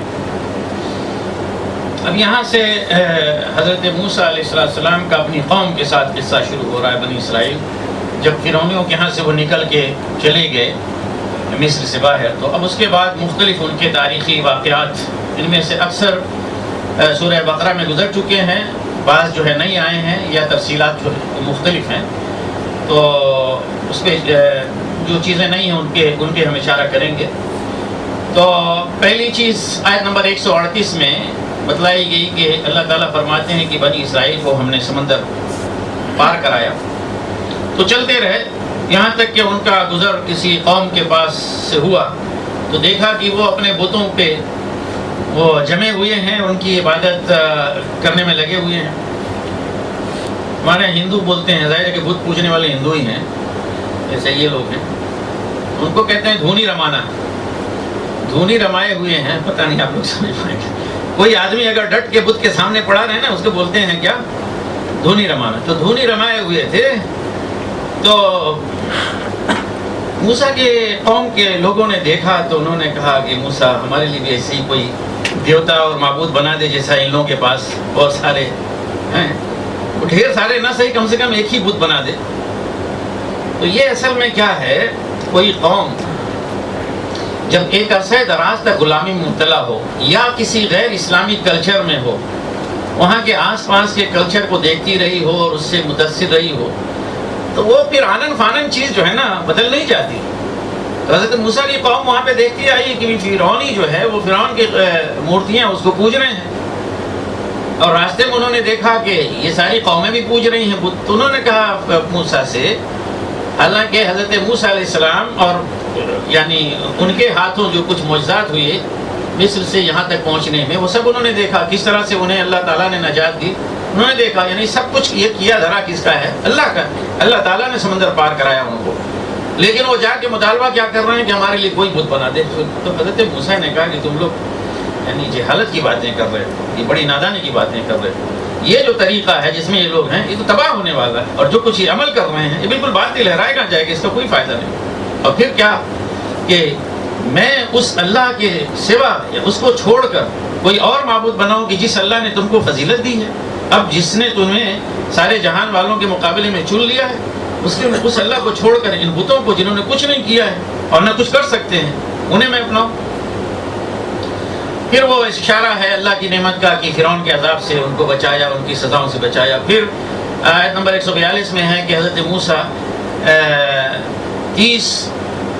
روز اور شب کے جو ہے نا میقات پہ اور میعاد پہ ملاقات کے لیے کوہ طور پر گئے اپنی قوم کو چھوڑ کر. اللہ تعالیٰ نے ان کو بلایا تو وہاں پہ گئے، لیکن چونکہ انہوں نے جلد بازی کی جلد ہی پہنچ گئے تھے. یعنی مثلاً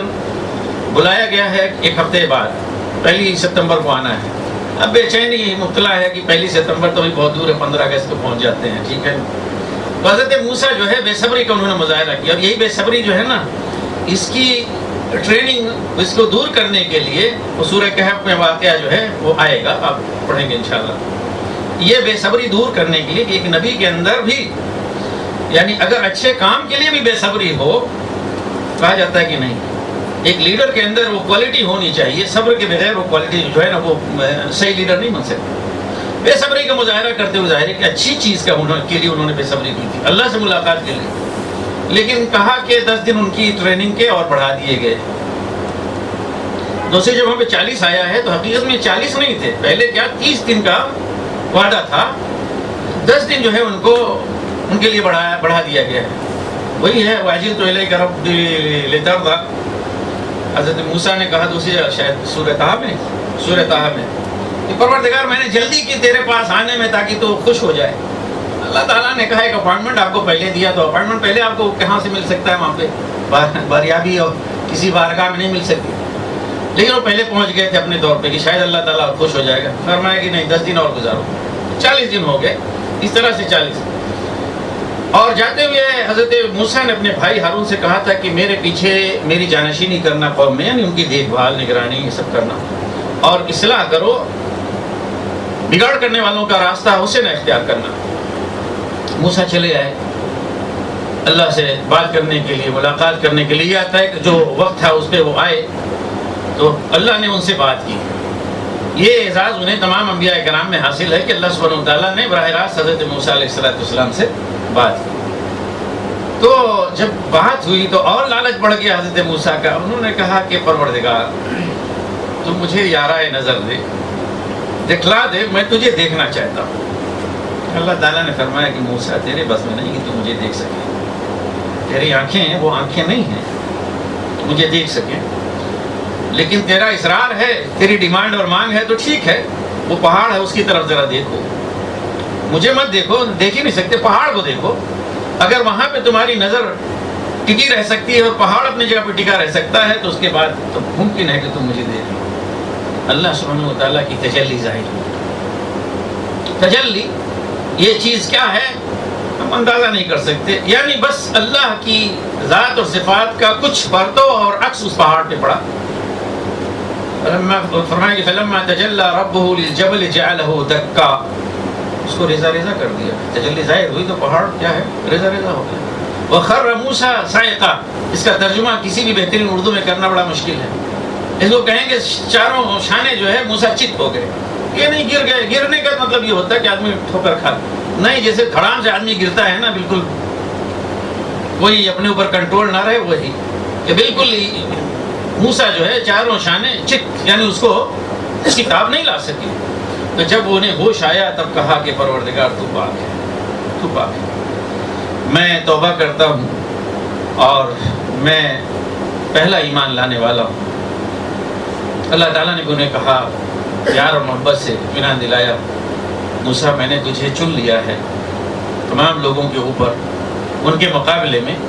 اپنے پیغام رسانی کے لیے تجھے میں نے چن لیا ہے، اور تجھے برگزیدہ کیا ہے اس کے لیے، اس چیز کے لیے بھی، اس اعزاز کے لیے بھی کہ میں نے تم سے بات کی، تو جو میں تمہیں دوں اسے لو اور شکر گزار بنو۔ اور اللہ تعالیٰ فرماتے ہیں کہ ہم نے اس کے لیے الواح میں سب کچھ لکھ دیا، سب کچھ مطلب یہ کہ اس وقت جو ضروری تعلیمات ان کے لیے تھی وہ لکھ دی، تختیاں، الواح سے مراد تختیاں، ابھی تختیاں اس میں اللہ تعالیٰ فرماتے ہیں ہم نے لکھ دیا، تو ہم نے لکھ دیا، اس کی کیفیت کیا ہے ہم کچھ نہیں کہہ سکتے۔ اللہ تعالیٰ نے خود لکھا، فرشتوں سے لکھوایا، حضرت موسیٰ سے لکھوایا، اس کی نسبت بہرحال اللہ تعالیٰ اپنی طرف کرتا، اور کہا کہ ان تختیوں کو سنبھالو مضبوطی کے ساتھ اور اپنے قوم کو حکم دو کہ اس کا جو سیدھا سادہ بالکل واضح مفہوم سمجھ میں آتا ہے اس کو اختیار کریں، اس پر عمل پیرا ہو، اور یہ دیکھ لو کہ تمہیں راستے میں یہاں سے وہاں تک گزرتے ہوئے بہت سارے بدکار اور مجرم لوگوں کی بستیوں پہ کہ مشاہدے میں کرواؤں گا، تو جو لوگ تکبر سے کام لیں گے، جو گھمنڈ کریں گے ملک میں، زمین میں، بغیر کسی حق کے، ظاہر کسی کو کوئی حق نہیں کہ تکبر کا مظاہرہ کرے، تو انہیں میں اپنی آیات سے کیا ہے دوری رکھوں گا، اور یہ لوگ ایسے ہیں کہ کوئی بھی نشانی دیکھیں تو اس پر ایمان لانے والے نہیں ہیں، اور اگر ہدایت کا راستہ دیکھ بھی لیں تو اسے اپنائیں گے نہیں، البتہ گمراہی اور ہلاکت کا راستہ دیکھ لیں تو اس پہ دوڑے دوڑے سرپٹ بھاگے چلے جائیں گے۔ تو اس کی وجہ یہ ہے کہ ان لوگوں نے ہماری آیات کو جھٹلایا، اس سے غفلت برتی، تو ایسے لوگوں کے لیے فرمایا کہ جنہوں نے ہماری آیات کو جھٹلایا اور ہم سے ملاقات کو جھٹلایا، اللہ کے ہاں ملاقات، اللہ سے ملاقات ہوگی، اس کو جھٹلایا، تو ان کے سارے لوگوں کے عمل جو ہے حبط ہوں گے، رائگاں ہو گئے، اور ظاہر ہے کہ جیسے عمل یعنی برے عمل وہ کرتے رہے ہیں ویسے ہی ان کو بدلہ اللہ کے یہاں پھر آخرت میں ملے گا۔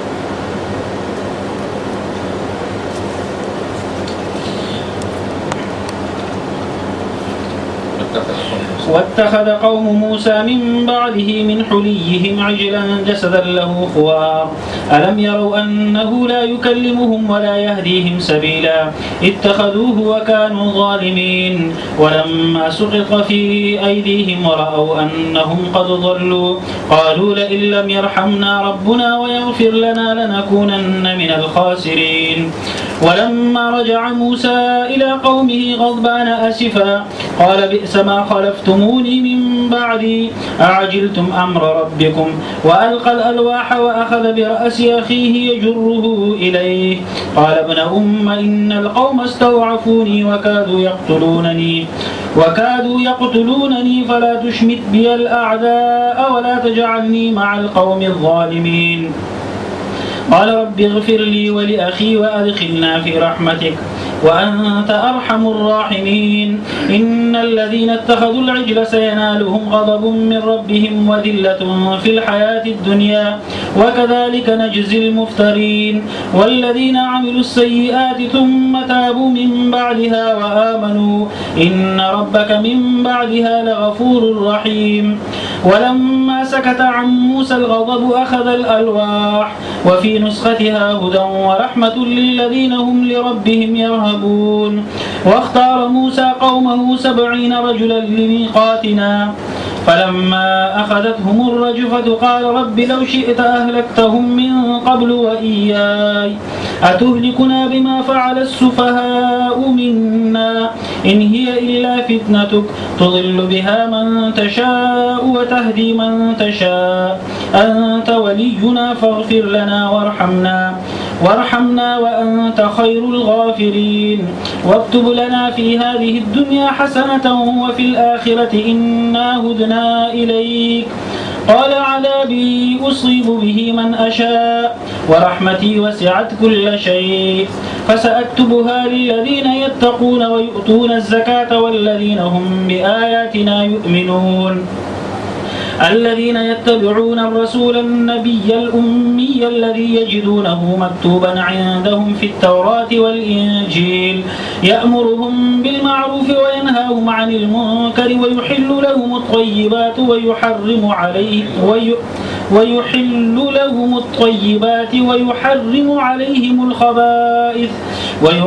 عليهم الخبائث ويضع عنهم إصرهم والأغلال التي كانت عليهم فالذين آمنوا به وعزروه ونصروه واتبعوا النور الذي أنزل معه أولئك هم المفلحون قل يا أيها الناس إني رسول الله إليكم جميعا الذي له ملك السماوات والأرض لا إله إلا هو يحيي ويميت فآمنوا بالله ورسوله النبي الأمي الذي يؤمن بالله وكلماته واتبعوه لعلكم تهتدون.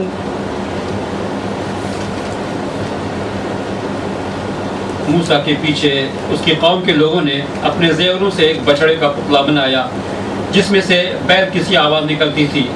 کیا انہیں نظر نہ آتا تھا کہ وہ نہ ان سے بولتا ہے نہ کسی معاملے میں ان کی رہنمائی کرتا ہے؟ مگر پھر بھی انہوں نے اسے معبود بنا لیا اور سخت ظالم تھے. پھر جب ان کے فریب خوردگی کا طلسم ٹوٹ گیا اور انہوں نے دیکھ لیا کہ در حقیقت وہ گمراہ ہو گئے ہیں تو کہنے لگے کہ اگر ہمارے رب نے ہم پر رحم نہ فرمایا اور ہم سے درگزر نہ کیا تو ہم برباد ہو جائیں گے.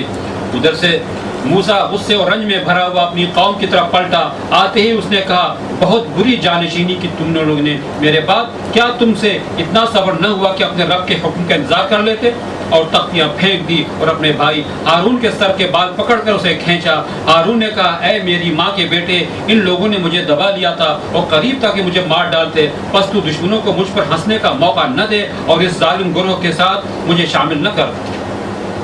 تب موسیٰ نے کہا اے رب مجھے اور میرے بھائی کو معاف کر اور ہمیں اپنی رحمت میں داخل فرما، تو سب سے بڑھ کر رحیم ہے. جواب میں ارشاد ہوا جن لوگوں نے بچڑے کو معبود بنایا وہ ضرور اپنے رب کے غضب میں گرفتار ہو کر رہیں گے اور دنیا کی زندگی میں ذلیل ہوں گے. جھوٹ گڑنے والوں کو ہم ایسی ہی سزا دیتے ہیں، اور جو لوگ برے عمل کریں پھر توبہ کر لیں اور ایمان لے آئیں تو یقیناً اس توبہ ایمان کے بعد تیرا رب درگزر اور رحم فرمانے والا ہے. پھر جب موسیٰ کا غصہ ٹھنڈا ہوا تو اس نے وہ تختیاں اٹھا لی جن کی تحریر میں ہدایت اور رحمت تھی ان لوگوں کے لیے جو اپنے رب سے ڈرتے ہیں، اور اس نے اپنی قوم کے 70 آدمیوں کو منتخب کیا تاکہ اس کے ساتھ ہمارے مقرر کیے ہوئے وقت پر حاضر ہوں. جب ان لوگوں کو ایک سخت زلزلے نے آ پکڑا تو موسیٰ نے عرض کیا اے میرے سرکار، آپ چاہتے تو پہلے ہی ان کو اور مجھے ہلاک کر سکتے تھے. کیا آپ اس قصور میں جو ہم میں سے چند نادانوں نے کیا تھا ہم سب کو ہلاک کر دیں گے؟ یہ تو آپ کی ڈالی ہوئی ایک آزمائش تھی جس کے ذریعے سے آپ جسے چاہتے ہیں گمراہی میں مبتلا کر دیتے ہیں اور جسے چاہتے ہیں ہدایت بخش دیتے ہیں. ہمارے سرپرست تو آپ ہی ہیں، بس ہمیں معاف کر دیجئے اور ہم پر رحم فرمائیے. آپ سب سے بڑھ کر رحم فرمانے والے ہیں. اور ہمارے لیے اس دنیا کی بھلائی بھی لکھ دیجئے اور آخرت کی بھی. ہم نے آپ کی طرف رجوع کر لیا. جواب میں ارشاد ہوا سزا تو میں جسے چاہتا ہوں دیتا ہوں، مگر میری رحمت ہر چیز پر چھائی ہوئی ہے اور اسے میں ان لوگوں کے حق میں لکھوں گا جو نافرمانی سے پرہیز کریں گے، زکوٰۃ دیں گے اور میری آیات پر ایمان لائیں گے. بس آج یہ رحمت ان لوگوں کا حصہ ہے جو اس پیغمبر نبی امی کی پیروی اختیار کریں جس کا ذکر انہوں نے اپنے ہاں تورات و انجیل میں لکھا ہوا ملتا ہے. وہ انہیں نیکی کا حکم دیتا ہے، بدی سے روکتا ہے، ان کے لیے پاک چیزیں حلال اور ناپاک چیزیں حرام کرتا ہے اور ان پر سے وہ بوجھ اتارتا ہے جو ان پر لدے ہوئے تھے اور وہ بندشیں کھولتا ہے جن میں وہ جکڑے ہوئے تھے. لہذا جو لوگ اس پر ایمان لائیں اور اس کی حمایت و نصرت کریں اور اس روشنی کی پیروی اختیار کریں جو اس کے ساتھ نازل کی گئی ہے وہی فلاح پانے والے ہیں. اے محمد صلی اللہ علیہ وسلم کہو کہ اے انسانوں میں تم سب کی طرف اس خدا کا پیغمبر ہوں جو زمین و آسمانوں کی بادشاہی کا مالک ہے. اس کے سوا کوئی خدا نہیں ہے. وہی زندگی بخشتا ہے، وہی موت دیتا ہے. بس ایمان لاؤ اللہ پر اور اس کے بھیجے ہوئے نبی امی پر جو اللہ اس کے ارشادات کو مانتا ہے اور پیروی اختیار کرو. اس کی امید ہے کہ تم رائے راست پالو گے. تو اس کے بعد حضرت موسیٰ جب وہ چلے گئے طور پر تو ان کے بعد ان کی قوم نے کیا کیا کہ اپنے زیورات جمع کیے اور سامری نے ان سے ایک بچڑا بنایا. یہ بچڑے کی جو ہے مورتی اس نے بنائی، اسی لوگوں نے پوجنا شروع کر دیا. اور وہ بچڑے کی شکل میں اس میں آواز بیل کی سی آتی. خوار جو ہے خوار بولتے ہیں بیل کی آواز کو بھائیں بھائیں کرنا جو ہے نا، تو اس سے بیل کی آواز آتی تھی. بس گرو لوگ ہوتے یہی ہیں کہ بت جو لوگ بت بناتے ہیں، آج ہندوستان میں ہے بت پرست ہندو، کیا کرتے ہیں، ظاہر ہے کہ ایک دو بت تو ہیں نہیں، الگ الگ بت ہیں، تو ہر بت کو چاہے وہ دیوی کی شکل میں ہو یا دیوتا کی شکل میں، مذکر ہو یا مؤنث ہو، اسے الگ الگ طریقے سے سجانے کی کوشش کریں گے، جس سے مطلب اس کی جو اس کے بارے میں جو ان کے خیالات ہوتے ہیں نا وہ ظاہر ہو۔ اور کبھی کبھی یہ بھی ہوتا ہے کسی بت کے بارے میں یہ بتلانا ہوتا ہے کہ اس کے اندر شکتی ہے اور قوت ہے، یہ ان کے الفاظ ہیں، شکتی کے معنی قوت اور طاقت اور اقتدار، تو یہ بھی دکھلا دیتے ہیں کہ کوئی بھلا بھگوان جو ہے وہ کیا ہے، دودھ پینے لگتا ہے۔ اللہ کے پجاری لوگ جو ہے نا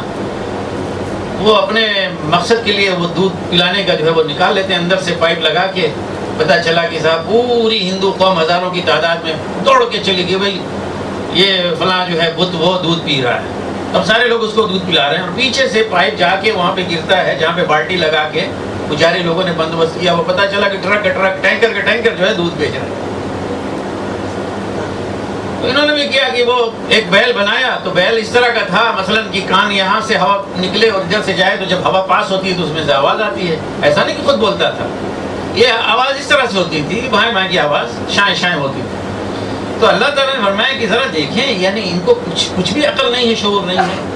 کہ یہ بیل نہ ان سے بات کرتا ہے، نہ ان کی سنتا ہے، نہ ان کی مصیبت دور کرتا ہے، نہ انہیں کوئی راستہ دکھلاتا ہے، تو مشرف بس ایسے چپ بیل دیکھ رہے ہیں، بیل ہے، زندہ بھی نہیں ہے، وہ ایک مجسمہ ہے۔ بڑے ظالم لوگ۔ آپ دیکھیں کہ حضرت موسیٰ اپنی قوم کو لے کے نکلے، 138 میں ابھی آپ نے پڑھا، پہلے ان کی قوم نے وہی پہلے ہی اسٹیپ پہ مطالبہ کیا کہ ہمارے لیے کوئی بت بنا دے۔ اب وہ گئے ہیں صرف 40 راتوں کے لیے، اتنے ہی دنوں میں ان سے صبر نہیں ہو سکا اور حضرت ہارون کو مغلوب کر دیا انہوں نے،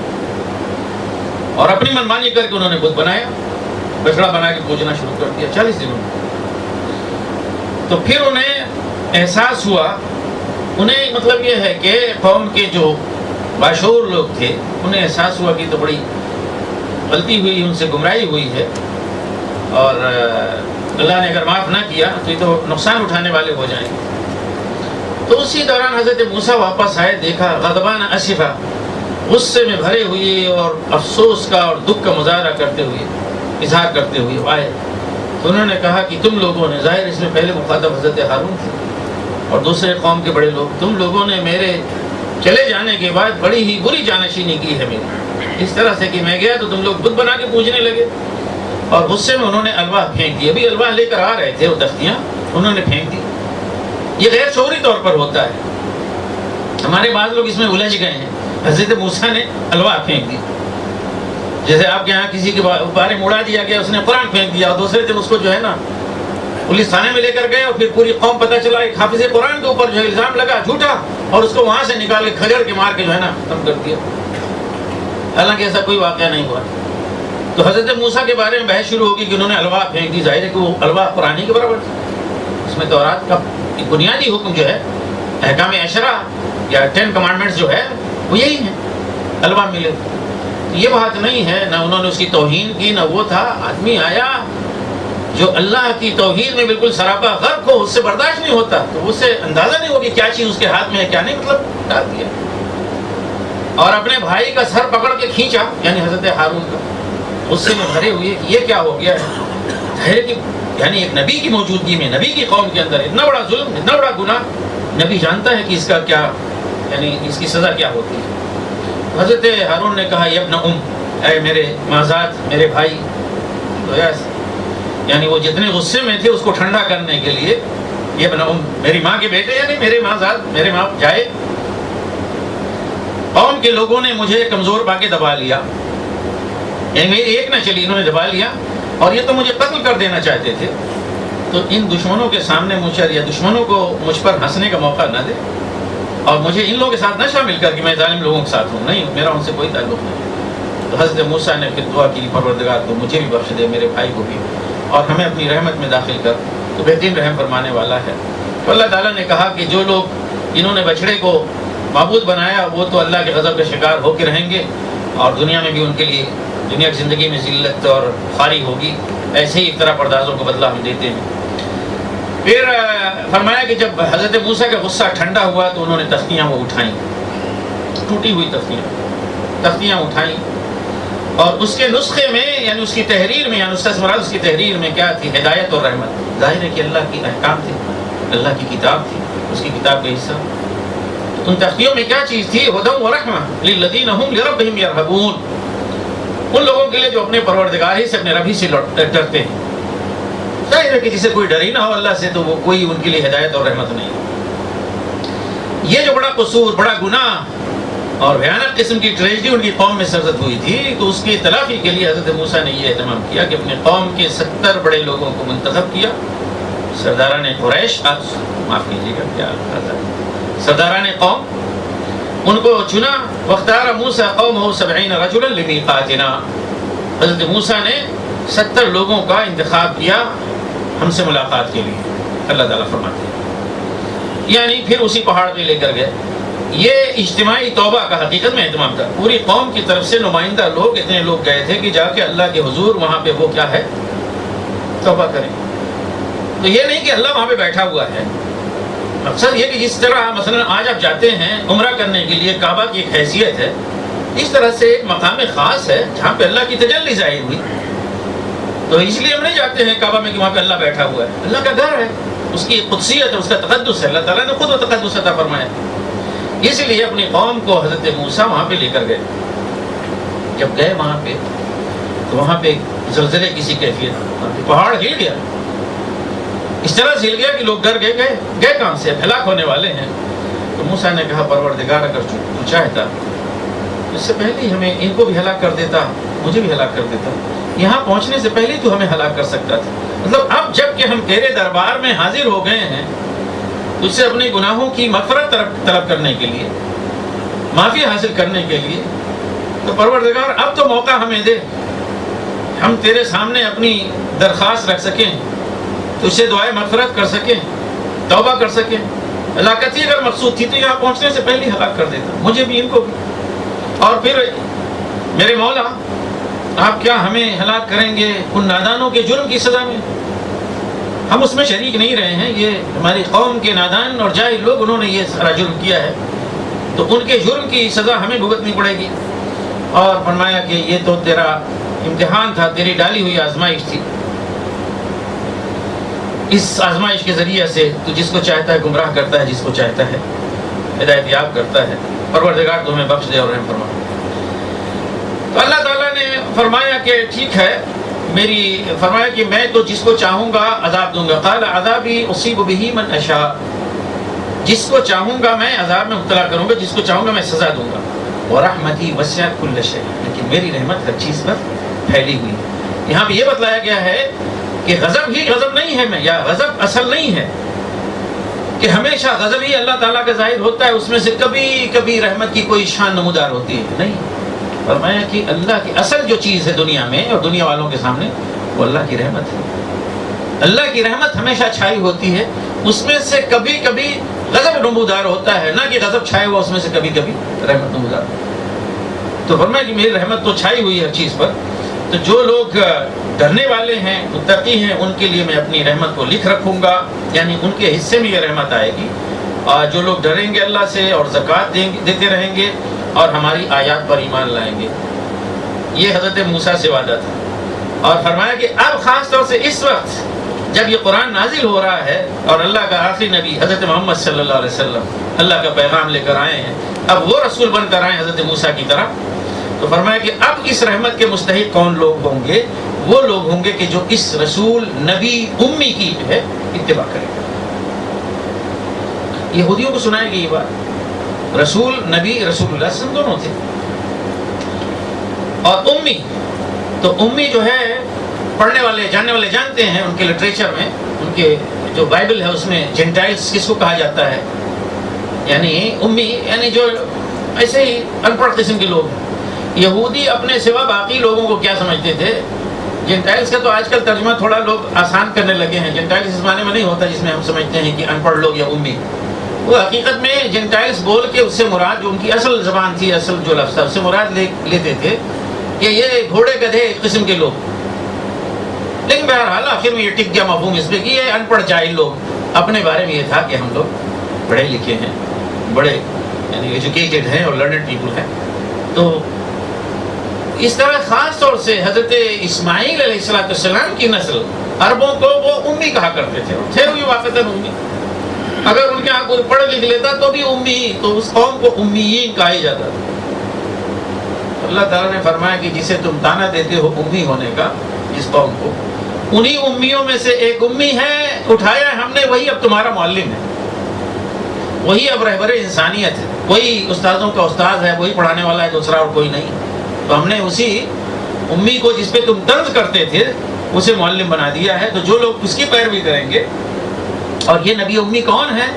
کہ جس کے بارے میں وہ پیشین گوئی لکھی ہوئی تحریر پاتے ہیں انجیل اور تورات میں, تو جو لوگ اس کو مانیں گے تو وہ نبی کیا ہوگا, اس کے صفات کیا ہیں؟ وہ نیکی کا حکم دیتا ہے, برائی سے روکتا ہے, پاکیزہ چیزوں کو حلال ٹھہراتا ہے, ناپاک چیزوں کو حلال ٹھہراتا ہے, پاکیزہ چیزوں کو اور ناپاک چیزوں کو حرام ٹھہراتا ہے, اور ان سے خاص طور سے یہودیوں سے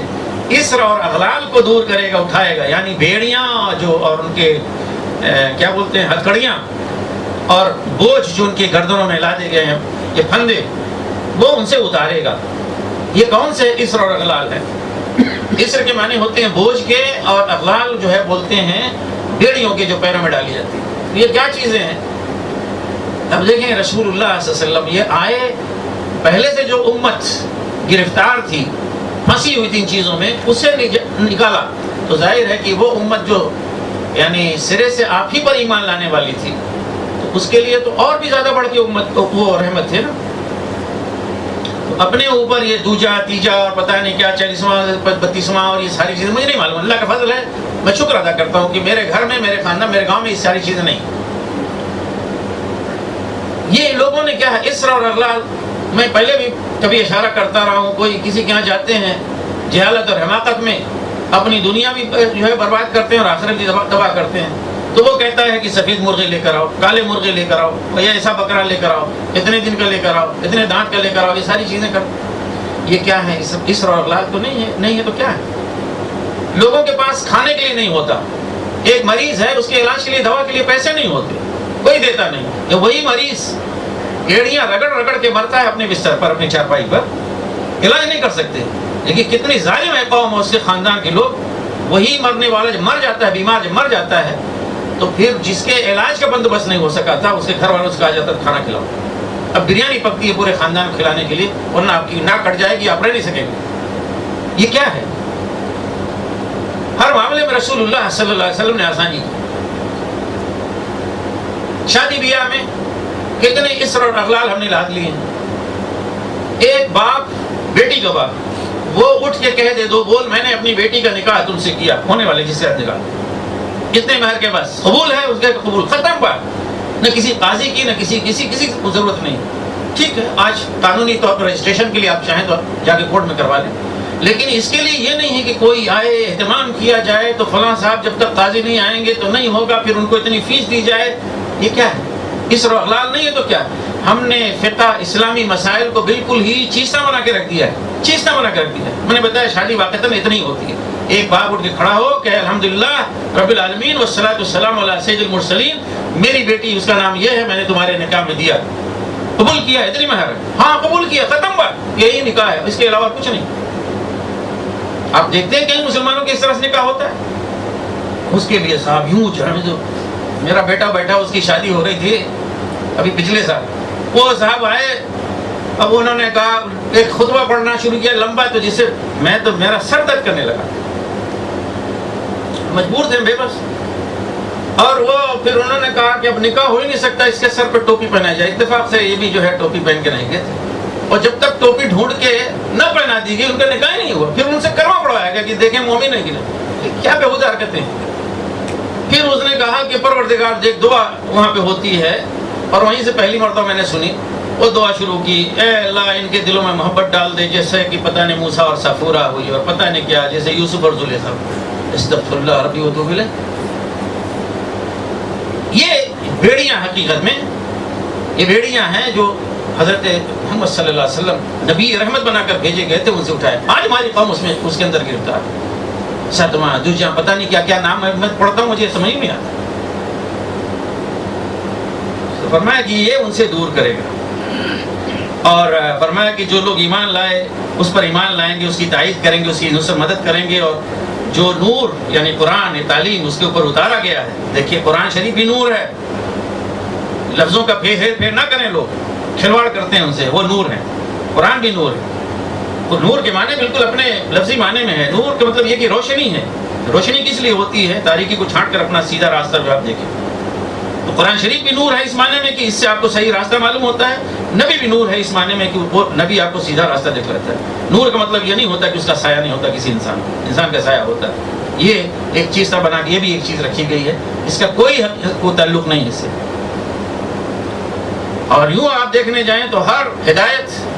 تورات کو نور کہا گیا ہے، انجیل کو نور کہا گیا ہے، ہر صحیفے کو نور کہا گیا ہے، قرآن شریف کو نور کہا گیا ہے، اور ہر نبی نور ہوتا ہے اس معنی میں کہ وہ روشنی دکھلاتا ہے آپ کو تاریکیوں کے اندر وہی روشنی. اور اللہ سبحانہ و تعالیٰ فرماتے ہیں کہ اللہ تعالیٰ سرپرست ہیں کن لوگوں کے جو ایمان لائے ہوئے ہیں. جو ایمان لاتے ہیں اللہ تعالیٰ ان کے سرپرست ہیں. یخرجہم من الظلمات الی النور، ان کو تاریکیوں سے نکال کر کہاں لے آتے ہیں؟ روشنی میں. ہم سب کیا ہے؟ اگر ہمارے پاس ایمان، ہم خود نور میں ہیں، ہم خود نور میں ہیں. اس کے برعکس جو کافر ہیں تو ان کے سرپرست کون ہیں؟ طاغوت. وہ انہیں کیا ہے؟ نور سے نکال کر کہاں لے جاتے ہیں؟ تاریکیوں میں لے کر جاتے ہیں. تو یہ خواہ قرآن کے اصل اس سے معنی مفہوم سے ہٹ کے چند لفظوں کا کھلواڑ کرتے ہیں، خود گمراہ ہوتے ہیں، دوسروں کو گمراہ کرتے ہیں، اور اس سے کچھ حاصل نہیں ہوتا، کچھ حاصل نہیں ہوتا. فرمایا کہ وہی لوگ کامیاب ہوں گے، یعنی اے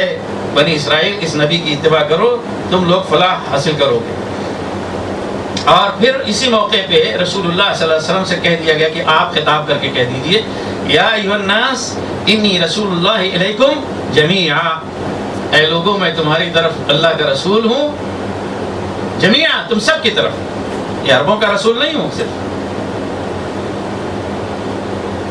اسماعیلیوں کا صرف نبی نہیں ہوں، میں پوری دنیا والوں کے لیے رسول ہوں. یہ قرآن جو ہے اعلان کرتا ہے رسول اللہ صلی اللہ علیہ وسلم کی عالمی بین الاقوامی رسالت ہے. اور فرمایا کہ اس اللہ کا جس کی بادشاہت ہے آسمان و زمین کی، اور اس کے سوا کوئی خدا نہیں ہے، کوئی معبود نہیں ہے، وہی ہے بس معبود، اور وہی زندگی اور موت دیتا ہے. لہذا اللہ پر، اس کے رسول نبی امی پر ایمان لاؤ، جو خود بھی اللہ پر، اس کے کلمات پر یعنی اس کے احکام و فرامین پر ایمان لاتا ہے، اور اس کی اتباع کرو. امید ہے کہ اس طرح سے ہدایت پاؤ گے، صحیح راستہ پاؤ گے. ومن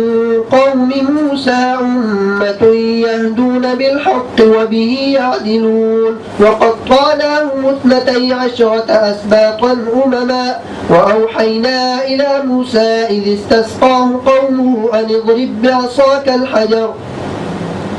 فانبجست منه 12 عينا قد علم كل أناس مشربهم وظللنا عليهم الغمام وأنزلنا عليهم المن والسلوى كلوا من طيبات ما رزقناكم وما ظلمونا ولكن كانوا أنفسهم يظلمون وإذ قيل لهم اسكنوا هذه القرية وكلوا منها حيث شئتم وقولوا حطة وادخلوا الباب سجدا نغفر لكم خطيئاتكم سنزيد المحسنين فبدل الذين ظلموا منهم قولا غير الذي قيل لهم فأرسلنا عليهم رجزا من السماء بما كانوا يظلمون واسألهم عن القرية التي كانت حاضرة البحر إذ يعدون في السبت إذ تأتيهم حيتانهم يوم سبتهم شرعا ويوم لا يسبتون لا تأتيهم كذلك نبلوهم بما كانوا يفسقون وإذ قالت أمة منهم لم تعظون قوما الله مهلكهم أو معذبهم عذابا شديدا قالوا معذرة إلى ربكم ولعلهم يتقون فلما نسوا ما ذكروا به أنجينا الذين ينهون عن السوء وأخذنا الذين ظلموا بعذاب بئيس بما كانوا يفسقون فلما عتوا عما نهوا عنه قلنا لهم كونوا قردة خاسئين وإذ تأذن ربك ليبعثن عليهم إلى يوم القيامة من يسومهم سوء سوء العذاب إن ربك لسريع العقاب وإنه لغفور رحيم وقطعناهم في الأرض أمما منهم الصالحون ومنهم دون ذلك وبلوناهم بالحسنات والسيئات لعلهم يرجعون فخلف من بعدهم خلف ورثوا الكتاب يأخذون عرض هذا الأدنى ويقولون سيغفر لنا وإن يأتهم عرض مثله يأخذوه ألم يؤخذ عليهم ميثاق الكتاب ألا يقولوا على الله إلا الحق ودرسوا ما فيه والدار الآخرة خير للذين يتقون أفلا تعقلون والذين يمسكون بالكتاب وأقاموا الصلاة إنا لا نضيع أجر المصلحين وإذ نتقنا الجبل فوقهم كأنه ظلة وظنوا أنه واقع بهم خذوا ما آتيناكم بقوة واذكروا ما فيه لعلكم تتقون.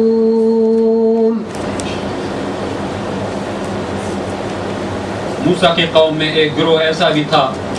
جو حق کے مطابق ہدایت کرتا اور حقی کے مطابق انصاف کرتا تھا، اور ہم نے اس قوم کو 12 گھرانوں میں تقسیم کر کے انہیں مستقل گروہوں کی شکل دے دی تھی. اور جب موسیٰ سے اس کی قوم نے پانی مانگا تو ہم نے اس کو اشارہ کیا کہ فلاں چٹان پر اپنی لاٹھی مار دو. چنانچہ اس چٹان سے یکایک 12 چشمے پھوٹ نکلے اور ہر گروہ نے اپنے پانی لینے کی جگہ متعین کر لی. ہم نے ان پر بادل کا سایہ کیا اور ان پر من و سلوہ اتارا. کھاؤ وہ پاک چیزیں جو ہم نے تم کو بخشی ہیں. مگر اس کے بعد انہوں نے جو کچھ کیا تو ہم پر ظلم نہیں کیا بلکہ اپنے آپ پہ ظلم کرتے رہے. یاد کرو وہ وقت جب ان سے کہا گیا تھا کہ اس بستی میں جا کر بس جاؤ اور اس کی پیداوار سے اپنے حسب منشا روزی حاصل کرو اور حتہ حتہ کہتے جاؤ اور شہر کے دروازے میں سجدہ ریز ہوتے ہوئے داخل ہو جاؤ.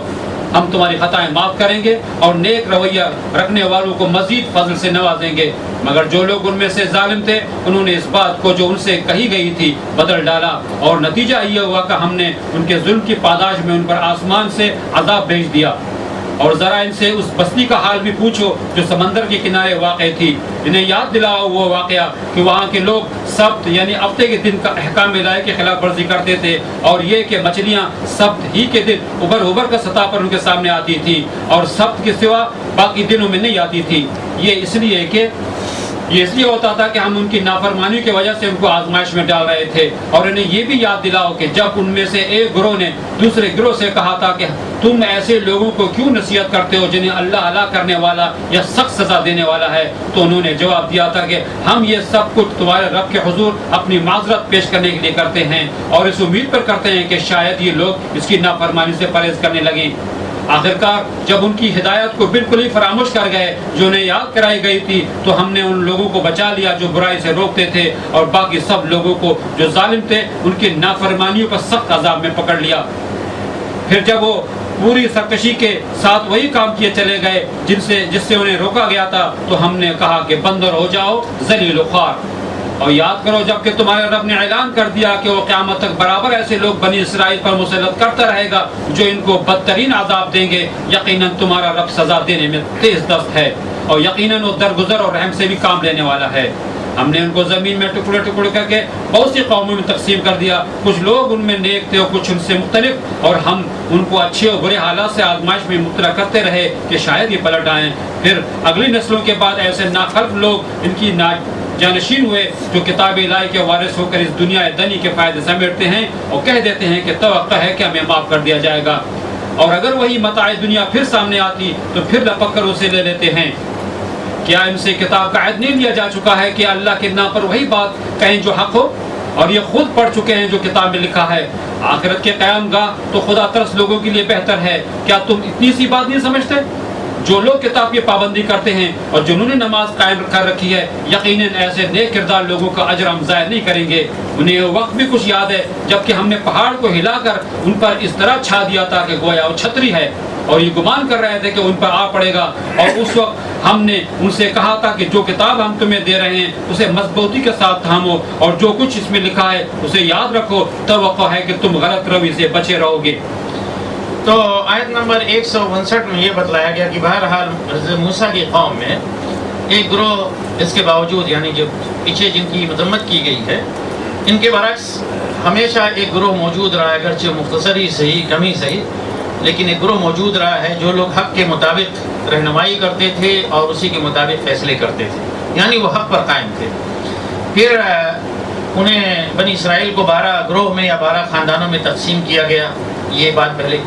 گزر چکی ہے، اور ان کے لیے پانی پینے کا بندوبست اس طرح سے ہوا کہ ایک معجزانہ شکل میں حضرت موسیٰ علیہ السلام کو حکم ہوا اللہ تعالیٰ کی طرف سے کہ اپنے عصا کو ماریں فلاں چٹان پہ، تو انہوں نے ایسا کیا تو وہاں سے 12 چشمے پھوٹ پڑے، جہاں سے ہر خاندان نے اپنا اپنا گھاٹ جو متعین کر لیا، اور پھر فلسطین میں داخلہ، یہ چیز بھی پہلے گزر چکی ہے۔ البتہ آیت نمبر 163 میں وہ جن لوگوں نے سبت کے معاملے میں سبت کے قانون کو توڑا تھا اور اس معاملے میں اللہ کے حدود کو توڑا تھا، اس کی خلاف ورزی کی تھی، پیچھے 2-3 بار ان کا تذکرہ گزر چکا ہے، لیکن اس میں اشارہ تھا، یہاں پہ تفصیل آ گئی ہے۔ فرمایا کہ وَاسْأَلْهُمْ عَنِ الْقَرْيَةِ الَّتِي كَانَتْ حَاضِرَةَ الْبَحْرِ إِذْ يَعْدُونَ فِي السَّبْتِ إِذْ تَأْتِيهِمْ حِيتَانُهُمْ يَوْمَ سَبْتِهِمْ شُرَّعًا وَيَوْمَ لَا يَسْبِتُونَ لَا تَأْتِيهِمْ۔ تو فرمایا کہ ان سے پوچھو اس بستی کے بارے میں، یعنی کیا ہوا اس بستی کا انجام کہ جو سمندر کے کنارے آباد تھی۔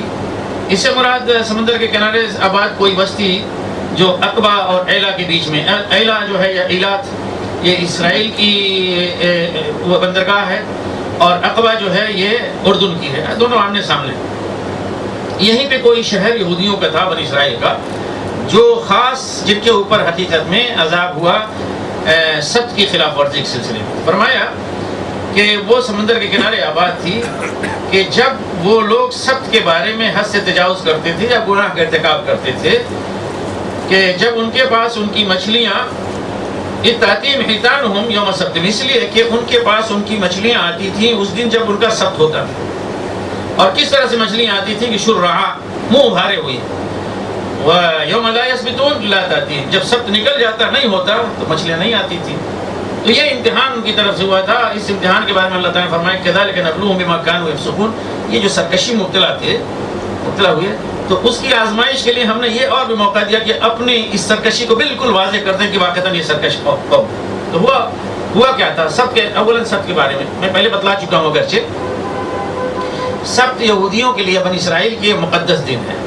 جسے اللہ سبحانہ وتعالیٰ کی طرف سے طے کیا گیا تھا کہ یہ آرام کے لیے اور عبادت کے لیے متعین ہے، اس میں کوئی کام نہیں کیا جائے گا اور نہ کوئی کام لیا جائے گا، اس میں خرید و فروخت، تجارت، ہر ایک چیز ممنوع ہے، حتیٰ کہ کھانا پکانا یہ بھی جو ہے منع ہے، اور یہ کہ گھر میں غلام ہے، لوڈی ہے، مزدور ہے، ان سے بھی کوئی خدمت نہیں لی جائے گی بالکل۔ لیکن یہ قوم خاص طور سے اس علاقے کے بارے میں، یہ قوم اتنی زیادہ ڈھیٹ اور دلیر ہو گئی کہ کھلم کھلا انہوں نے سبت کی خلاف ورزی شروع کر دی اور اس کی حرمت کو انہوں نے پامال کیا، یہاں تک کہ بائبل میں ملتا ہے حضرت یرمیاہ اور یسعیاہ دونوں نبی ہیں، ان کے بارے میں کہ انہوں نے اپنی قوم کو ڈانٹا اور پھٹکارا لیکن کسی نے سنا نہیں۔ ان کے بعد آخری نبی حضرت حزقیل یا حزقیال، دونوں ان کا نام جو ہے لکھا جاتا ہے دونوں طرح سے، یا ایزیکل انگلش میں لکھا جاتا ہے، تو انہوں نے بھی اپنی قوم کو آگاہ کیا، اور ان کے وقت میں کہا جاتا ہے کہ کھلم کھلا لوگ دیکھتے تھے کہ شہر کے پھاٹک سے لدے ہوئے سامان جانوروں کے جو ہے نا سامان تجارت آتے اور جاتے ہیں، مطلب یہ کہ بالکل اس کی حرمت کو جو ہے برباد کیا جا رہا تھا۔ یہ جو جگہ تھی سمندر کے کنارے، ان کا معاملہ بالکل نرالی قسم کا، یہ حقیقت میں وہی ہے جیسے کہ حلالہ والا کیس ہے۔ یہ جو جرم ہوتا ہے اللہ تعالیٰ کی نگاہ میں اس طرح کا جرم جو ہے زیادہ سخت ہو جاتا ہے اصل جرم کے مقابلے میں۔ ہوا یہ تھا جیسا کہ آیت میں اپنے ترجمہ اس کا سنا کہ شکار کرنا منع ہے، مچھلیوں کی شکار بھی کرنا منع ہے، لیکن ان کی آزمائش اللہ تعالیٰ نے یوں کر دی کہ دیکھیں کہ یہ سبت کو جو ہے کس طرح سے اس کی حرمت کو نبھاتے ہیں۔ اللہ تعالیٰ نے یہ آزمائش کی کہ مچھلیاں جب سبت کا دن ہوتا تو کافی وافر مقدار میں آ جاتی ہیں بالکل ساحل پہ، اور شرعا بولتے ہیں حقیقت میں نیزے جو ہوتے ہیں نا، بہت سارے نیزے یوں ایک طرف کر دیے جائیں تو جیسے نیزوں کا سر اوپر کی طرف ہے اس کے لیے استعمال ہوتا ہے. گویا مچھلیاں آ کے ساحل سمندر پہ اپنے منہ ابھارے ہوئے کثیر تعداد میں کثیر مقدار میں وہاں. اب یہ دیکھ کے بیچارے ان کے منہ میں پانی آ رہا ہے کہ ساری مچھلیاں ہیں، لیکن معاملہ ہے یہ کہ سب کے دن آ رہے ہیں، کیسے پکڑے ان کو؟ انہوں نے ایک ہیلا تراشا. وہ یہ کہ نالے بنائے، انہوں نے نالے بنا کے سمندر سے آگے لے کر گئے اور وہاں پہ جا کے تالاب بنا دیا. سمندر کا پانی چڑھتا، مچھلیاں آتی تو وہاں پہ مچھلیاں گئیں، اور پھر جیسے وہ مچھلیاں چلی گئیں تو شکار تو انہوں نے نہیں کیا، لیکن انہوں نے وہاں پہ لگا دیا، اس طرح سے رکاوٹ کھڑی کر دی کہ پانی آتا جاتا رہا لیکن مچھلی جو ہے واپس نہیں جا سکتی. اور جس دن سب ختم ہو گیا اس دن مچھلی باہر سے نہیں آتی، لیکن یہاں پہ مچھلی گرفتار ہے، اس کو پکڑنا شروع کیا. تو یہ جو انہوں نے ہیلا جو ہے تراشا تھا کہ ایک طرف سبت کے دن کی مخالفت بھی نہ ہونے پائے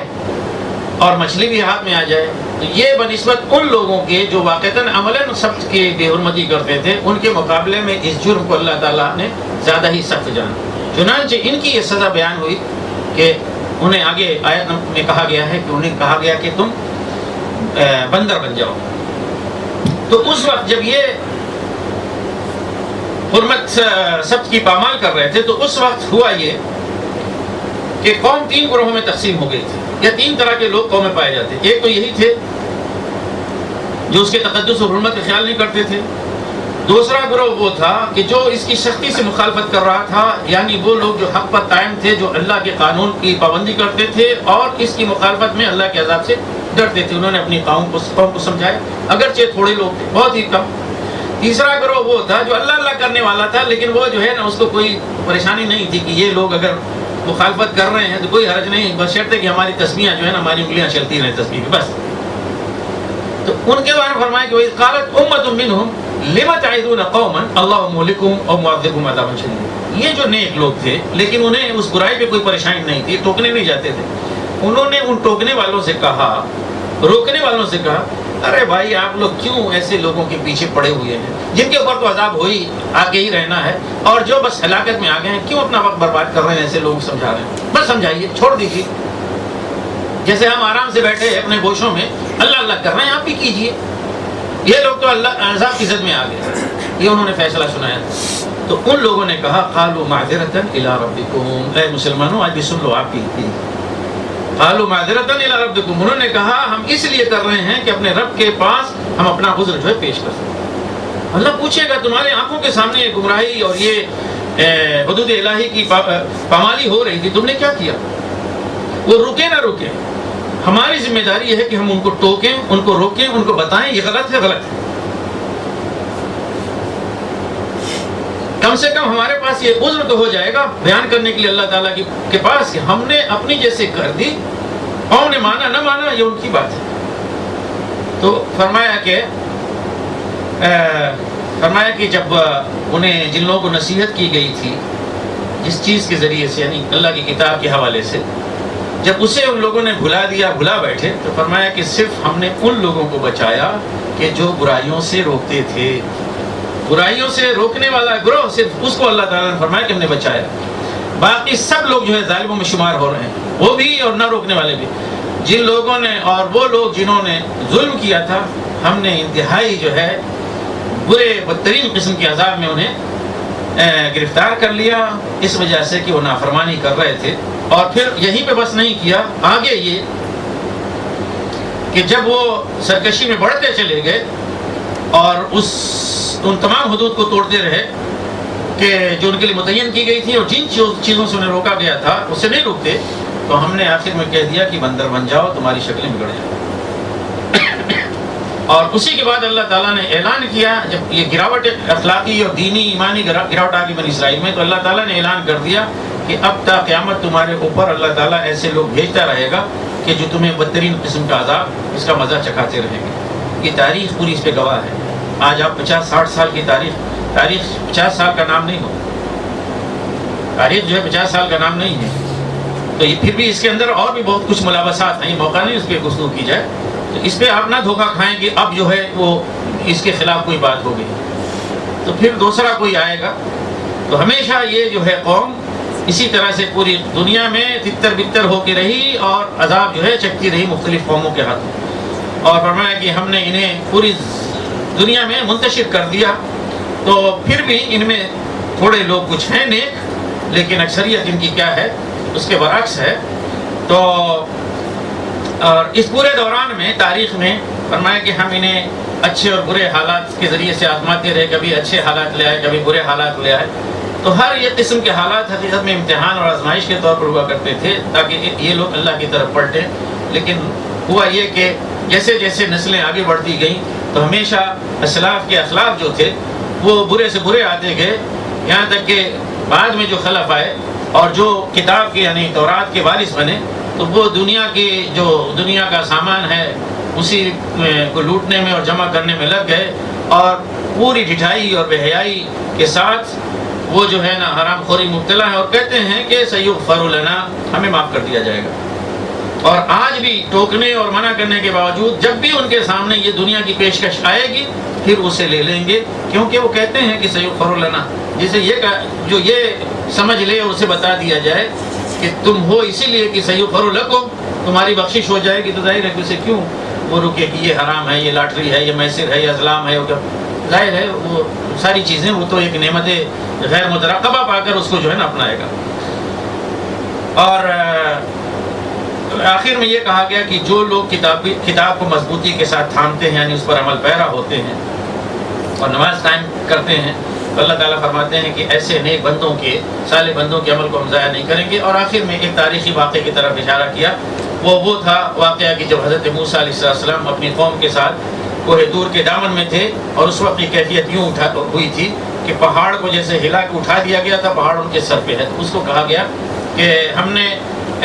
پہاڑ کو ان کے اوپر اٹھایا جیسے کوئی چھتری ہے، اور لوگوں نے بھی یہ سمجھ لیا، یعنی جو پہاڑ کے دامن میں تھے، کہ اب وہ ان کے اوپر گر کے رہے گا۔ تو ہم نے کہا کہ جو کچھ ہم نے تمہیں دیا اسے مضبوطی کے ساتھ تھامو، اور جو کچھ اس کے اندر ہے اسے یاد رکھو۔ یاد رکھو مطلب یہ ہے کہ اس پہ عمل کرو، تو اس طرح سے امید ہے کہ تم اللہ کی پکڑ سے، اس کے عذاب سے بچ سکو گے۔ وَإِذْ أَخَذَ رَبُّكَ مِنْ بَنِي آدَمَ مِنْ ظُهُورِهِمْ ذُرِّيَّتَهُمْ وَأَشْهَدَهُمْ عَلَىٰ أَنفُسِهِمْ أَلَسْتُ بِرَبِّكُمْ قَالُوا بَلَىٰ شَهِدْنَا أَن تَقُولُوا يَوْمَ الْقِيَامَةِ إِنَّا كُنَّا عَنْ هَٰذَا غَافِلِينَ أَوْ تَقُولُوا إِنَّمَا أَشْرَكَ آبَاؤُنَا مِن قَبْلُ وَكُنَّا ذُرِّيَّةً مِّن بَعْدِهِمْ أَفَتُهْلِكُنَا بِمَا فَعَلَ الْمُبْطِلُونَ وَكَذَلِكَ نُفَصِّلُ الْآيَاتِ وَلَعَلَّهُمْ يَرْجِعُونَ۔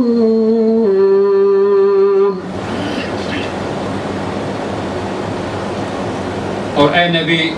لوگوں کو یاد دلاؤ وقت جب کہ تمہارے رب نے بنی آدم کی پشتوں سے ان کی نسل کو نکالا تھا،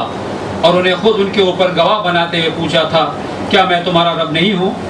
انہوں نے کہا، ضرور آپ ہی ہمارے رب ہیں، ہم اس پر گواہی دیتے ہیں۔ یہ ہم نے اس لیے کیا کہ کہیں تم قیامت کے روز یہ نہ کہہ دو کہ ہم تو اس بات سے بے خبر تھے، یا یہ نہ کہنے لگو کہ شرک کی ابتدا تو ہمارے باپ دادا نے ہم سے پہلے کی تھی، اور ہم بعد کو ان کی نسل سے پیدا ہوئے ہیں۔ پھر کیا آپ ہمیں اس قصور میں پکڑتے ہیں جو غلط کار لوگوں نے کیا تھا؟ دیکھو، اس طرح ہم نشانیاں واضح طور پر پیش کرتے ہیں، اور اس لیے کرتے ہیں کہ یہ لوگ پلٹ آئیں۔ یہ 3 آیتیں ہیں، یہی آیتیں اردو میں مشہور ہیں کہ جسے عہد الست کہا جاتا ہے۔ عہد الست یہی ہے۔ پیچھے آیت نمبر 171 پہ بنی اسرائیل کا تذکرہ ختم ہوا، اب یہاں پھر سے رسول اللہ صلی اللہ علیہ وسلم بتلایا جا رہا ہے کہ اپنی قوم کو بتلائیں اور انہیں یاد دہانی کرائیں کہ تمہارے رب نے بنی آدم کی ذریت سے، جنہیں سب کو جو ہے آدم کی پیٹھ سے نکال کے جمع کیا تھا ایک میدان میں، ان سے یہ عہد لیا، اور خود انہیں اپنے اوپر یہ گواہ بنایا تھا اس چیز کا پوچھ کر کہ الستُ بربکم، کیا میں تمہارا رب نہیں ہوں؟ قالوا بلا، تو سب نے جواب دیا تھا کہ ہاں، شہیدنا، ہم اس کی گواہی دیتے ہیں۔ اور یہ اہتمام اللہ تعالیٰ نے اس لیے کیا تھا کہ پوری ذریت آدم کو ایک جگہ، ایک وقت میں، ایک میدان پہ جمع کر کے ان سے عہد لیا تھا، اس لیے کہ ان تقولوا یوم القیامت انا کنا عن ھذا غافلین، کہ ہمارا رب کون ہے ہمیں پتہ نہیں، یہ بات تم قیامت کے روز نہ کہہ سکو کہ ہمیں پتہ ہی نہیں تھا کہ ہمارا رب کون ہے۔ تو یہ آیت جسے میں نے کہا کہ عہد الست کہا جاتا ہے، اس کا مفہوم یہ ہے کہ حضرت آدم علیہ السلام کی جب تخلیق ہوئی اسی وقت پوری ذریت آدم جو تا قیامت آنے والی ہے ان سب کو بھی اللہ تعالیٰ نے پیدا کیا، وہاں پہ اٹھایا، جمع کیا، اور اس کے بعد ان کے سامنے یہ بات رکھی کہ میں تمہارا رب ہوں کہ نہیں، تو لوگوں نے اقرار کیا کہ ہاں۔ اب یہاں پہ یہ سوال پیدا ہو سکتا ہے کہ یہ منظر جو ہے اس کا کچھ ہمارے ذہن میں ہے نہیں، یا یہ واقعہ ہماری یادداشت میں محفوظ نہیں۔ واقعہ یہ ہے کہ یہ واقعہ اور اس کا جو منظر تھا جس طرح سے ہوا، یہ بے عین ہی انسانی یادداشت میں محفوظ رکھنا یہ مقصود ہی نہیں تھا۔ اگر یہ ہوتا تو مقصد امتحان جو ہے فوت ہو جاتا۔ اگر بے عین ہی وہی کہ سارے لوگ وہاں موجود تھے، اللہ تعالیٰ سامنے ہے اور یہ عہد لے رہا ہے، اگر یہ پوری تفصیلات کے ساتھ پورا واقعہ موجود رہتا ذہن میں، تو پھر وہ امتحان کی حکمت ہی، اس کا مقصد ہی فوت ہو جاتا۔ تو اس سے حاصل کیا ہوا؟ واقعہ یہ ہے، اس سے حاصل یہ ہوا، اور یہ قرآن شریف میں بات جگہ بتلائی گئی ہے کہ اللہ سبحانہ و تعالیٰ نے اپنی ذات کے وجود کا احساس انسان کی فطرت میں ودیت کر دیا ہے، جسے پچھلی صورتوں میں ہم بار بار پڑھتے آئے ہیں، اور اللہ تعالیٰ نے یہ خطاب کرتے ہوئے فرمایا ہے مشرکین سے کہ تم بتاؤ کہ جب تم خشکی یا تری کی تاریکیوں میں ہوتے ہو اور کسی مصیبت میں گھر جاتے ہو، بدترین قسم کی مصیبت میں، جہاں پہ اب تمہیں یہ معلوم ہو جاتا ہے کہ کوئی بچانے والا نہیں ہے، تو تم کس سے دعائیں کرتے ہو اس وقت گڑ گڑا کر؟ کافر ہے، مشرک ہے، ہزار بت کو پوجنے والا ہے، حتیٰ کہ ملحد اور دہریہ ہے، کٹر سے کٹر منکر خدا، وجود خدا ہے، ایسے موقع پر سب کے سب گڑ گڑاتے ہیں، اور کس سے گڑ گڑا کے کہتے ہیں؟ اللہ سبحانہ و تعالیٰ سے کہ پروردگار اب اگر تو نے ہمیں اس مصیبت سے نجات دے دی تو ہم تیرے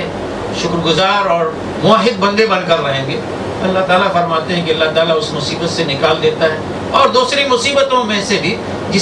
سے وہ چاہتا ہے تمہیں بچا لیتا ہے۔ لیکن انسانوں کا معاملہ یہ ہے کہ اس کے بعد پھر کیا ہے؟ پھر اپنی اسی پرانی روش پہ آ جاتے ہیں، شرک میں مبتلا ہو جاتے ہیں۔ تو یہ جو ہے